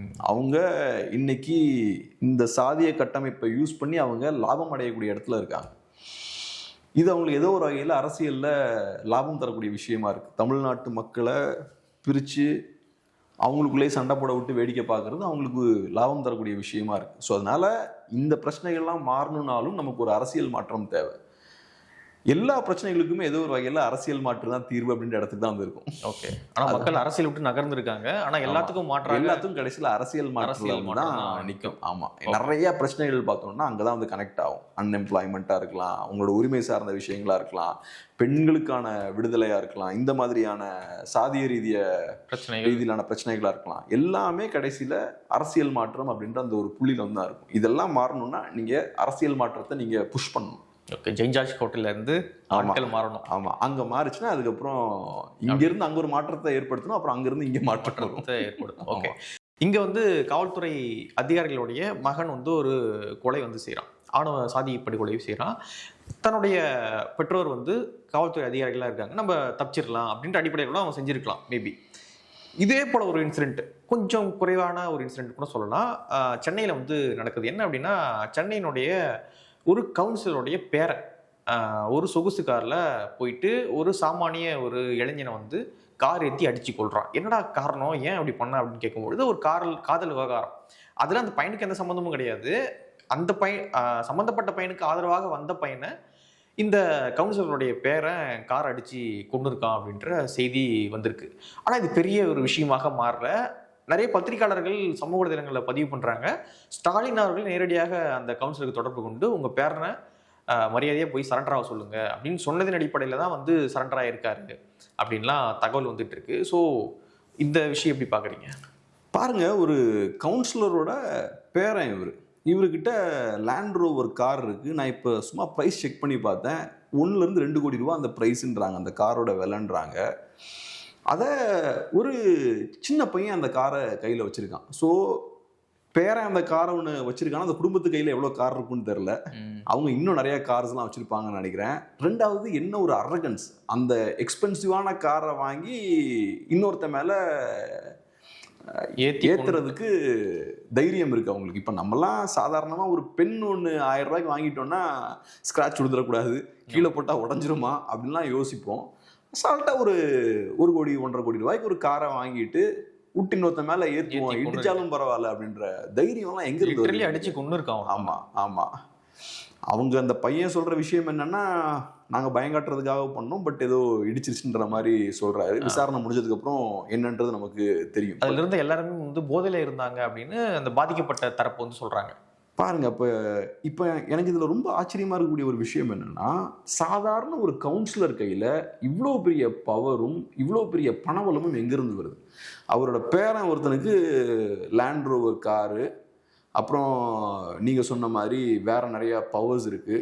அவர் சரண்டர் ஆகும்போதே நிறைய தொண்டர்கள்லாம் சேர்ந்து வந்து தான் அவர் சரண்டர் ஆகிறாராம். ஸோ சரண்டர் ஆக வைக்கிறதுக்கு சிஎம் இன்டர்வியூன் ஆக வேண்டியது இருக்குது அப்படின்ற மாதிரியும் நிறைய ரிப்போர்ட்ஸ்லாம் வருது. ஏன் சிஎம் இன்டர்வியூன் ஆகி அவரை சரண்டர் ஆக வைக்கணும்? தப்பு பண்ணியிருக்காரு. தப்பு பண்ண இப்போ நான் தப்பு பண்ண என்ன பண்ணுவாங்க? வந்தேன்னு தூக்கிட்டு போவாங்க. ஆமாம், அதே இது அங்கே அப்ளை ஆக மாட்டேங்குது. அவருக்கு என்ன ஒரு ஸ்பெஷலான ஒரு விஷயம்? 20 வயசு பையன் தப்பு பண்ணால் ஏன் நமக்கு அப்ளை ஆகிற ரூல்ஸ்லாம் அங்கே அப்ளை ஆக மாட்டேங்குது? ஸோ இதெல்லாம் பார்க்கும்போது நிஜமாவே பயமாக இருக்குது. சாதாரண ஒரு கவுன்சிலர் கையில் இவ்வளோ பவர் இருக்குது. ஒரு கவுன்சிலருங்க, இப்போ நாங்களாம் ஊரில் கவுன்சிலர்லாம் கலாய்ப்போம், இங்கே கவுன்சிலர் கையில் இவ்வளோ பவர் இருக்குது. ஒரு கவுன்சிலர் கையில் இவ்வளோ பவர் இருக்குது, இவ்வளோ பணம் இருக்குன்னா ஒரு எம்எல்ஏ கையில் எவ்வளோ இருக்கும்? ஒரு எம்பி கையில் எவ்வளோ இருக்கும்? ஒரு மினிஸ்டர் கையில் எவ்வளோ இருக்கும்?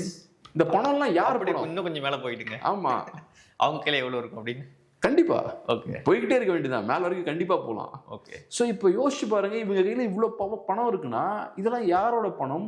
இவங்க இவ்வளோ செல்வாக்கா இருக்காங்கன்னா அப்ப யார் பாதிக்கப்படுறாங்க? யார் பாக்கெட்ல இருந்து இதெல்லாம் போய்கிட்டு இருக்கு?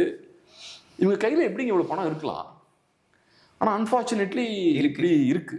நான் இப்போ ரீசெண்டாக ஒரு எம்பி ஒருத்தரை இன்டர்வியூ பண்ணுறதுக்காக ஒரு பெரிய ஒரு ஸ்டார் ஹோட்டலுக்கு போயிருந்தேன். அந்த ஸ்டார் ஹோட்டலில் ஒரு பெரிய கட்சியை சேர்ந்த ஒருத்தருக்கு கல்யாணமோ ஏதோ ஃபேமிலி மெம்பருக்கு ஏதோ கல்யாணம். கட்சிக்காரங்க எல்லாமே பெரிய பெரிய காரில் வராங்க. எனக்கு தான் அப்போ தான் ஆச்சரியமாக இருக்குது. இவங்கெல்லாம் பார்த்தோன்னா பெரிய மினிஸ்டர்ஸ் எம்எல்ஏஸ்லாம் கிடையாது, எல்லாம் லோக்கல் ஆட்கள், சின்ன சின்ன ஆட்கள் தான் கட்சியில் இருக்காங்க. ஆனால் ஒவ்வொருத்தரும் முரட்டுத்தனமான காரில் வந்து இறங்குறான், பயங்கரமாக இங்கே செயின் கீன்லாம் போட்டு ஆளுங்களாம் இப்படி பயங்கரமாக வந்து நிற்கிறாங்க. அதான் யோசிக்கிறவங்க, அது ஒரு பேரலாக டிஃப்ரெண்ட்டான ஒரு உலகமாக இருக்குது. அவங்களுக்குன்னு ஒரு உலகம் இருக்குது, அவங்களுக்குன்னு ஒரு கம்யூனிட்டி இருக்குது, அவங்களுக்குன்னு ஒரு ஃபேமிலி நெட்வொர்க் இருக்குது. அதை வச்சு அவங்க பயங்கர பவர்ஃபுல்லாக இருக்காங்க. ஒரு பொலிட்டிக்கல் கிளாஸ், ஒரு அரசியல் வர்க்கமாக அவங்க உருவாகியிருக்காங்க. இந்த வர்க்கம் வந்து நம்ம தமிழ் மக்கள் அப்படியே உறிஞ்சு இழுக்குது, எல்லாத்தையும் ரத்தத்தை ஃபுல்லாக உறிஞ்சு இழுத்துட்டு இருக்காங்க. இப்போ இந்த கவுன்சிலர் கையில் இவ்வளோ பணம் இருக்குன்னா அப்போ யோசிச்சு பாருங்க. இந்த கவுன்சிலர் வந்து அவருடைய அரசியல் வாரிசாக இந்த பையனை தான் தேர்ந்தெடுத்திருக்காரு. இந்த பையனை தான் வந்து வளர்த்துட்டு வராரு அந்த ஏரியாவில். ஸோ இவன் 20 வயசுலேயே அதை பண்ணுறான்னா இன்னொரு அதிகாரம்னா இவன் கவுன்சிலர் ஆகினா இவன் என்ன பண்ணுவான் அப்புறம் ஃபியூச்சரில்? இன்னைக்கு ஒரு ரொம்ப வருத்தப்படக்கூடிய ஒரு விஷயம் என்னன்னா, ஒரு முக்கியமான ஒரு காலேஜில் இருக்கக்கூடிய ஒரு ப்ரொஃபஸரை ஒரு சண்டே நான் அந்த காலேஜுக்கு போய் மீட் பண்ணுறேன். அந்த ப்ரொஃபஸர் அங்கே காலேஜ்லேயே தங்கியிருக்காரு, அங்கே இருக்கக்கூடிய ஹாஸ்டல்லே தங்கியிருக்காரு. ரிலாக்ஸ்டாக நானும் அந்த ப்ரொஃபஸரும் ஒரு 2-3 ஹவர்ஸ் நாங்கள் நிறைய விஷயங்கள் பற்றி பேசும்போது அப்போ ஒரு ஃபேக்ட் சொன்னார் அவர். கேப்ரியல், இப்போ நீங்கள் படிக்கும்போது இந்த சூழல்லாம் கம்ப்ளீட்டாக மாறிடுச்சு. இப்போ ஒன்றும் இல்லை, இப்போ காலேஜ் எலெக்ஷன் நடந்ததுனாலே அதுக்கு ஒரு 20-30 லட்ச ரூபா செலவழிக்கிறாங்க. இங்கே ஒரு கட்சியை சேர்ந்த ஒரு கவுன்சிலரோட பையன் இங்கே படிக்கிறான். அவன் என்ன நினைக்கிறான்னா, அவனுக்கு இந்த காலேஜ் பிரசிடென்ட்டாவோ சேர்மனாவோ எலெக்ட் ஆகிறதால ஒன்றும் பெரிய பிரயோஜனம் இல்லை. ஆனால் ஒரு கெத்தாக அவன் பார்க்குறான். அங்கே நான் இருக்கணும், இல்லைனா நான் சப்போர்ட் பண்ணக்கூடிய ஆள் இருக்கணும் அப்படின்ற மாதிரி அவன் பார்க்குறான். ஸோ எப்படி அரசியலில் மதுபானங்களை உள்ள இறக்குறது, பணத்தை இறக்குறது, இந்த மாதிரி விஷயத்த அவன் அங்கே பண்ணுறான். அங்கே காலேஜுக்குள்ள மதுபானங்களை இறக்குறான், ஸ்டூடெண்ட்ஸுக்கு அதை கொடுக்குறான். அதே மாதிரி ஃப்ரெண்ட்ஸுக்கு நிறைய பணத்தெல்லாம் கொடுத்துட்டு ஒரு சர்க்கிளஸை கிரியேட் பண்ணி வச்சுக்கிறான். இந்த விஷயத்த அங்கே பண்ணுறான் அவன். ஸோ காலேஜில் படிக்கும் போதே அவனோட பொலிட்டிக்கல் கெரியருக்கான ஒரு பிளாட்ஃபார்ம் அவன் அங்கேயே போட்டுறான் அப்படின்ற ஒரு பாயிண்ட்டை சொல்றாரு. ஒரு கரப்டான பாருங்க, இந்த பசங்க காலேஜுக்குள்ள வந்து காலேஜில் இருக்க பசங்களெல்லாம் கெடுக்கிறானுங்க. இது எவ்வளோ பெரிய சங்கடமான ஒரு விஷயம். இப்போ நம்ம குழந்தைங்களாம் நம்ம காலேஜுக்கு அனுப்புகிறோம். எதுக்கு அனுப்புகிறோம்?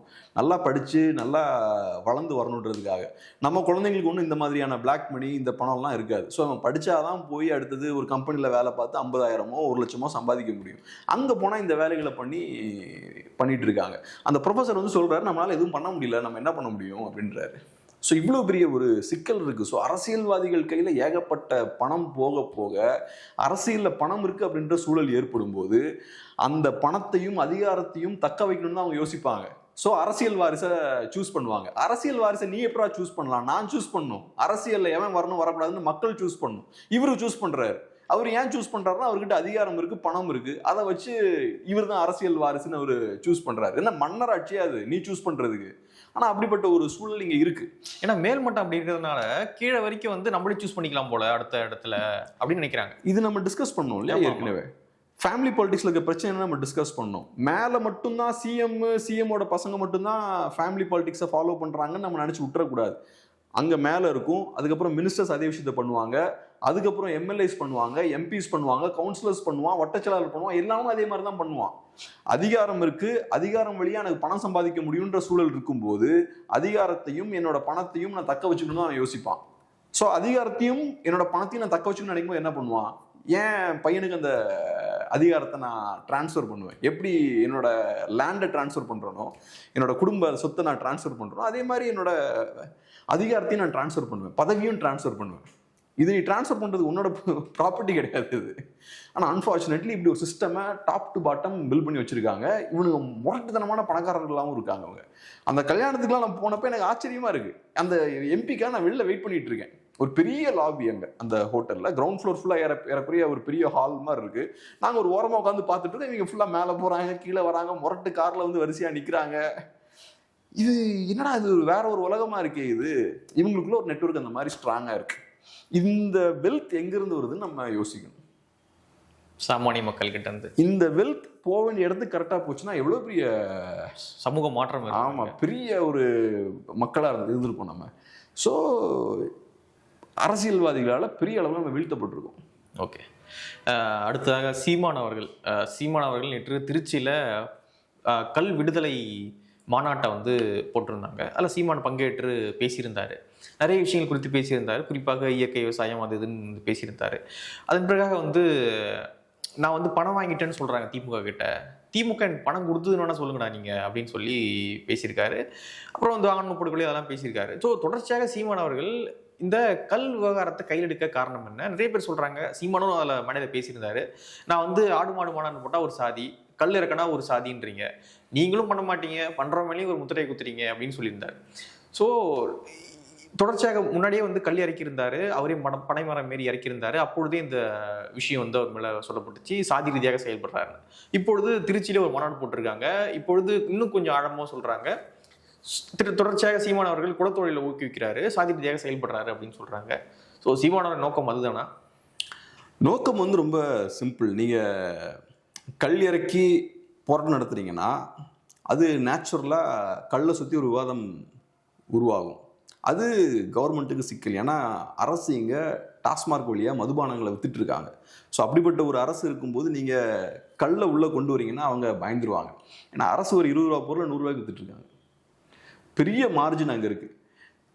ஏன் 20 ரூபா பொருளை 100 ரூபாய்க்கு அரசால் விற்க முடியுதுன்னா, கவர்மெண்ட் கையில் மொனோபோலி இருக்குது. அரசு மட்டும்தான் விற்க முடியும். நான் 100 ரூபா சொன்னாலும் நீ என்கிட்ட தான் வாங்கணும், 200 ரூபா சொன்னாலும் நீ என்கிட்ட தான் வாங்கணும்.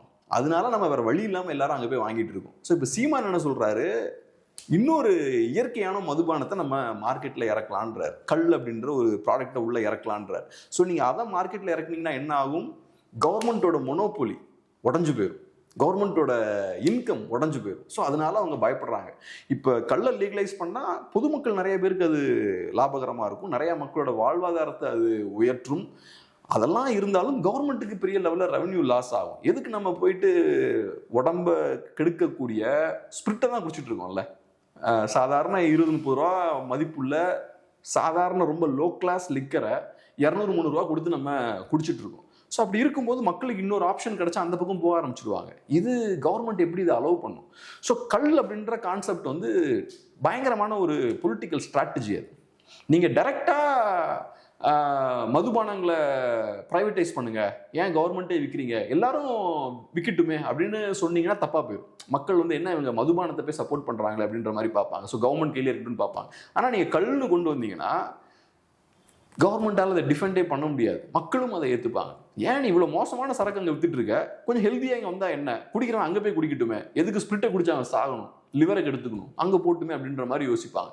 ஸோ அதனால பொலிட்டிக்கலாக திமுகவை சேலஞ்ச் பண்ணுறதுக்கு அற்புதமான ஒரு ஸ்ட்ராட்டஜி. ப்ளஸ் விவசாயிகளும் இதை ரொம்ப பாசிட்டிவாக பார்ப்பாங்க. ரெண்டாவது, இப்போ திமுக ஆதரவாளர்கள் எடுத்துக்கிட்டோம்னா தமிழ்நாட்டில் இருந்து எந்த தலைவர் வந்தாலும் அவங்களுக்கு ஒரு சாதிய கலர் கொடுத்துருவாங்க, கொடுத்து ஒரு குறிப்பிட்ட சாதிக்குள்ள அவங்க சுருக்கிடுவாங்க. இது அவங்க ஸ்ட்ராட்டஜிக்கலாக பண்ணுவாங்க எந்த தலைவர் வந்தாலும். ஸோ தமிழ்நாட்டில் ஒரு தலைவராக வரணும்னா தமிழ்நாட்டை சேராதவராக இருக்கணும். ஒரு தமிழ்நாட்டுக்காரனாக இருந்தான்னா அவனுக்கு ஒரு சாதி பட்டம் கொடுத்துருவாங்க. இபிஎஸ்க்கு அதை பண்ணாங்க, ஓபிஎஸ்க்கு அதை பண்ணுவாங்க, சீமானுக்கு அதை பண்ணாங்க. அதே மாதிரி காமராஜருக்கும் அதே இதை பண்ணுவாங்க. காமராஜரையும் ஒரு கேஸ்டுக்குள்ள அப்படியே ஃபிட் பண்ணிடுவாங்க. ஸோ இவங்களை பொறுத்தளவில் தமிழ்நாட்டிலேருந்து எந்த லோக்கல் தலைவரும் வந்துடக்கூடாது, இங்கே இருக்கக்கூடிய லோக்கல் கம்யூனிட்டிஸ்லாம் வந்துடக்கூடாது. இங்கிருந்து ஒரு தலைவர் வர்றாருன்னா கண்டிப்பாக அவருக்கு ஒரு சாதி இருக்கும். அவர் ஒரு ஊரை சேர்ந்தவராக இருப்பார், ஒரு பகுதியை சேர்ந்தவராக இருப்பார், அவருக்கு சாதி இருக்கும். அந்த ஊருக்காரன் கண்டிப்பாக சப்போர்ட் பண்ணுவான். அப்படி சப்போர்ட் பண்ணீங்கன்னா இவன் பாரு, இவன் சாதிக்காரன் சப்போர்ட் பண்ணுறான் பாருமானுங்க. ஏன்டா அவன் ஒரு ஊரை சேர்ந்தவன், அவன் ஊரில் கண்டிப்பாக 4 பேர் இருப்பான், கண்டிப்பாக ஒரு 40,000-50,000 பேர் இருப்பான், அவனை தான் சப்போர்ட் பண்ணுவான். ஆனால் அப்படி சப்போர்ட் பண்ணால் அது பெரிய உலகமாக குற்றம். அந்த ஊருக்காரன் சப்போர்ட் பண்ணக்கூடாது. அப்போ அவர் யாரை சப்போர்ட் பண்ணணும்? எங்கிருந்தோ வந்து என்ன? ஆமாம், அதுதான் இவங்க லாஜிக்கு. ஸோ தமிழ்நாட்டில இருந்து யார் வந்தாலும் எந்த தலைவர் உருவானாலும் அவருக்கு ஒரு சாதிய பட்டத்தை கொடுத்துருவாங்க, ஒரு கேஸ்டா அடையாளத்துக்குள்ள அவங்கள ஃபிட் பண்ணிடுவாங்க. இதே மற்ற ஸ்டேட்ஸ்லாம் பார்த்தா இது இருக்காது. ஓகே, இப்போ சீமானவர்களுடைய இந்த போராட்டங்கள்லாம் பார்க்கும்பொழுது சீமானவர்கள் விவசாயிகளை குறிவைத்து நிறைய போராட்டங்கள் வந்து நடத்துறாரோ அப்படின்ற மாதிரி தான் இருக்கு. ஆடு மாடுகள் மாநாடு, இந்த கல் இறக்கும் போராட்டம் அப்படின்னு, அடுத்தது மரங்களின் மாநாடு வேற சொல்லியிருக்காரு. ஸோ இதெல்லாம் பார்க்கும்பொழுது சீமான் அவர்கள் இந்த படித்த இளைஞர்களை குறி வைக்கிறத விட பாமர மக்களை வந்து குறி வைக்கிறாரோ, கிராமத்து மக்களை வந்து குறி வைக்கிறாரோ அப்படின்ற மாதிரி இருக்கு. ஸோ அது கை கொடுக்குமா? அது கிராமத்து மக்கள் பொலிட்டிக்கல் அவேர்னஸோட இருப்பாங்களா? படித்தவன் இருப்பான், ஸோ அவனை குறி வைக்கும் போது அவன் 10 பேர் வந்து சமூக வலைதளங்களை எழுதுவான், அது ஒரு நமக்கு நன்மை கொடுக்கும். ஆனால் பாமரன் வந்து பொலிட்டிக்கல் அவேர்னஸ் இருக்காது, அவன் எங்கேயோ ஒரு வேலை செஞ்சுக்கிட்டு இருப்பாங்க. ஸோ அவங்கள குறிவைத்து ஒரு அரசியல் நகர்த்தும் பொழுது அது என்னத்தை லாபத்தை கொடுக்கும்னு நினைக்கிறீங்க? எப்பவும் ஒரு விஷயம் என்னன்னா, பெரிய அரசியல் மாற்றங்கள், புரட்சிகள் எல்லாமே நகரங்கள்ல தான் வெடிக்கும். இன்ஃபேக்ட் லெனின்லாம் பார்த்தோம்னா நகரங்களை ரொம்ப ஃபோக்கஸ் பண்ணார். அவர் முக்கியமான ஒரு 4-5 நகரங்களை தான் அல்டிமேட்டாக அவர் ஃபோக்கஸ் பண்ணார். ஆனால் கம்யூனிஸ்டோடைய நோக்கம் அப்படின்னு பார்த்தா கிராமங்களிலிருந்து நகரத்தை நோக்கி புரட்சி பண்ணுவாங்கன்னு சொல்லுவாங்கல்ல, அப்படி கிடையாது. இப்போ ஒர்க்கிங் கிளாஸ்னாலே நகரங்களை சார்ந்து இருக்கக்கூடிய ஆட்கள் தான். ஒர்க்கிங் கிளாஸ் எங்கே இருப்பாங்க? ஃபேக்ட்ரிஸில் தான் இருப்பாங்க. ஓகே, விவசாயிகள் வந்து அவங்க தனி வர்க்கம். அவங்க ஒர்க்கிங் கிளாஸ் வந்து மோஸ்ட்லி சிட்டிஸில் சென்டர்டாக இருப்பாங்க. ஸோ நீங்கள் லெனினோட ஸ்ட்ராட்டஜி என்னன்னா, ஒர்க்கிங் கிளாஸை மொபிலைஸ் பண்ணி நீங்கள் சிட்டிஸை கேப்சர் பண்ணியாச்சுன்னா ஒன்று ப்ரொடக்ஷனை நீங்கள் ஸ்டாப் பண்ணிடலாம். ப்ரொடக்ஷனை ஸ்டாப் பண்ணியாச்சுன்னா சிஸ்டம் உடஞ்சிரும் இல்லையா? பொருட்களோட மேனுஃபேக்சரிங், அப்புறம் உணவு உற்பத்தி எல்லாத்தையுமே கண்ட்ரோல் பண்ண முடியும். கம்யூனிகேஷன் எல்லாத்தையுமே நீங்கள் கண்ட்ரோல் பண்ணிடலாம். கம்யூனிகேஷனும் பார்த்தீங்கன்னா சிட்டி பேஸ்டாக இருக்கும். அதே மாதிரி கவர்மெண்ட்டோட நிர்வாகமும் சிட்டிஸில் இருக்கும். ஸோ நம்ம சிட்டிஸை கண்ட்ரோல் பண்ணியாச்சுன்னா சின்ன சின்ன பாக்கெட்ஸ் தான் சிட்டின்றது. ரஷ்யான்றது பெரிய கண்ட்ரி, சிட்டிஸ்ன்றது சின்ன சின்ன பாக்கெட்ஸ் தான், புள்ளிகள் தான். ஆனால் அந்த புள்ளிகள் முக்கியமான ஸ்ட்ராட்டஜிக்கான இடத்த மட்டும் பிடிச்சிட்டோன்னா அந்த என்டையர் நாடே கொலாப்ஸ் ஆயிரும், நம்ம கண்ட்ரோல் கீழே வந்துருந்தோம் தான் அவங்களோட ஸ்ட்ராட்டஜி. எதுக்கு நான் சொல்கிறேன்னா, பெரிய அரசியல் மாற்றங்கள்லாம் பார்த்தோம்னா நகரங்கள்ல இருந்து படித்த யங்ஸ்டர்ஸ் வந்து அதை நடத்தி கொண்டு போவாங்க. தமிழ் தேசியமும் ஏதோ ஒரு பாயிண்ட்ல அந்த இடத்துக்கு கண்டிப்பாக வரணும். படித்த யங்ஸ்டர்ஸ், அப்புறம் நகரத்தில் இருக்கக்கூடிய மக்கள், ஹைடெக்கான இண்டஸ்ட்ரீஸில் ஒர்க் பண்ணுறாங்கல்ல, அட்வான்ஸ் லேபர்மாங்க, அவங்களெல்லாம் உள்ளே கொண்டு வரணும், எஜுகேட்டட் லேபர்லாம் உள்ளே கொண்டு வரணும். அது லாங் டேர்மில் அது நடந்தாகும். ஆனால் இனிஷியலாக ஸ்டார்டிங்கில் இது நல்ல ஸ்ட்ராட்டஜி. ஏன்னா இப்போ யாருக்கிட்ட அதிருப்தி அதிகமாக இருக்கும்? படித்த யங்ஸ்டர்ஸ்ட்டு அதிருப்தி அதிகமாக இருக்குமா, விவசாயிகள்கிட்ட அதிருப்தி அதிகமாக இருக்குமா? விவசாயிகள்கிட்ட தான் அதிருப்தி நிறையா இருக்கும். அவங்களுக்கு நிறைய பிரச்சனைகள் இருக்குது, நிறையா வறுமை பிரச்சனை, கடன், இந்த விஷயங்கள்லாம் நிறையா இருக்கும், கடன் சுமையெல்லாம் இருக்கும் அவங்களுக்கு. ஸோ அப்போ அவங்கக்கிட்ட தான் கோபம் அதிகமாக இருக்கும். ஏதாவது ஒரு விஷயம் செய்யணும், ஒரு மாற்றம் வேணும் அப்படின்ற அந்த ஏக்கமும் அவங்ககிட்ட அதிகமாக இருக்கும். இன்றைக்கி இன்னும் நிறைய பிரச்சனைகள் இருக்குது. குளோபலைசேஷன் ஸ்டார்ட் ஆனதுக்கப்புறம் நாடுகள் நல்லா வளர்ந்தாலும் விவசாயிகள்லாம் பெரிய அளவில் பாதிக்கப்பட்டிருக்காங்க. இந்தியா முழுக்க அந்த சிக்கல்கள்லாம் இருக்குது. ஸோ அதனால விவசாயிகள் மத்தியில் ஒரு அதிருப்தி இருக்குது, மாற்றம் வேணும் அப்படின்ற எண்ணம் இருக்குது. அதை ஸ்ட்ராட்டஜிக்கலாக சீமான் அவர்கள் யூஸ் பண்ணுறாரு. ஸோ இந்த பிரச்சனைகளெல்லாம் கையில் எடுக்கிறார். ரெண்டாவது, அவருக்கு நான் பார்த்த அளவில், நிறைய இன்டர்வியூஸ்லாம் பார்த்த அளவில், விவசாயிகளை ஃபோக்கஸ் பண்ணி அரசியல் பண்ணுறதுல அவருக்கு பர்சனலாகவே ஒரு விருப்பமும் இருக்குது. ஏன்னா அவரும் ஒரு விவசாய குடும்பத்துலேருந்து வந்திருக்காரு. அந்த அந்த ஒரு இயற்கை சார்ந்த ஒரு வாழ்வியல் இதில் அவருக்கு நிறையா ஈடுபாடு இருக்குது. ஸோ அந்த வகையில் பார்க்கும்போது ஓகே, அது அரசியல் ரீதியாகவும் பலன் கொடுக்கும். பர்சனலாக இவருக்கும் பார்த்தோம்னா இவருக்கும் அது அது அந்த டைரக்ஷனில் போகக்கூடிய ஒரு இண்டிவிஜுவல் கம்ஃபர்டபுளாக இருக்கும். ஆமாம், அந்த பாலிடிக்ஸ் இவருக்கு ரொம்ப ஈஸியான ஒரு பாலிடிக்ஸும் கூட, அது கரெக்டும் கூட தான். விவசாயிகள் ரொம்ப நாளாக புறக்கணிக்கப்பட்டிருக்காங்க. ஸோ அவங்களோட இஷ்யூஸை கையில் எடுக்க வேண்டிய தேவையும் இருக்குது. ஸோ அந்த வகையில் எனக்கு என்னமோ இந்த எலெக்ஷனை பொறுத்தளவு நல்ல ஸ்ட்ராட்டஜின்னு தான் எனக்கு தோணுது. நிறைய விஷயங்கள் விரிவாக நம்மோடு பகிர்ந்து கொண்டீங்க. ரொம்ப நன்றி. நன்றி.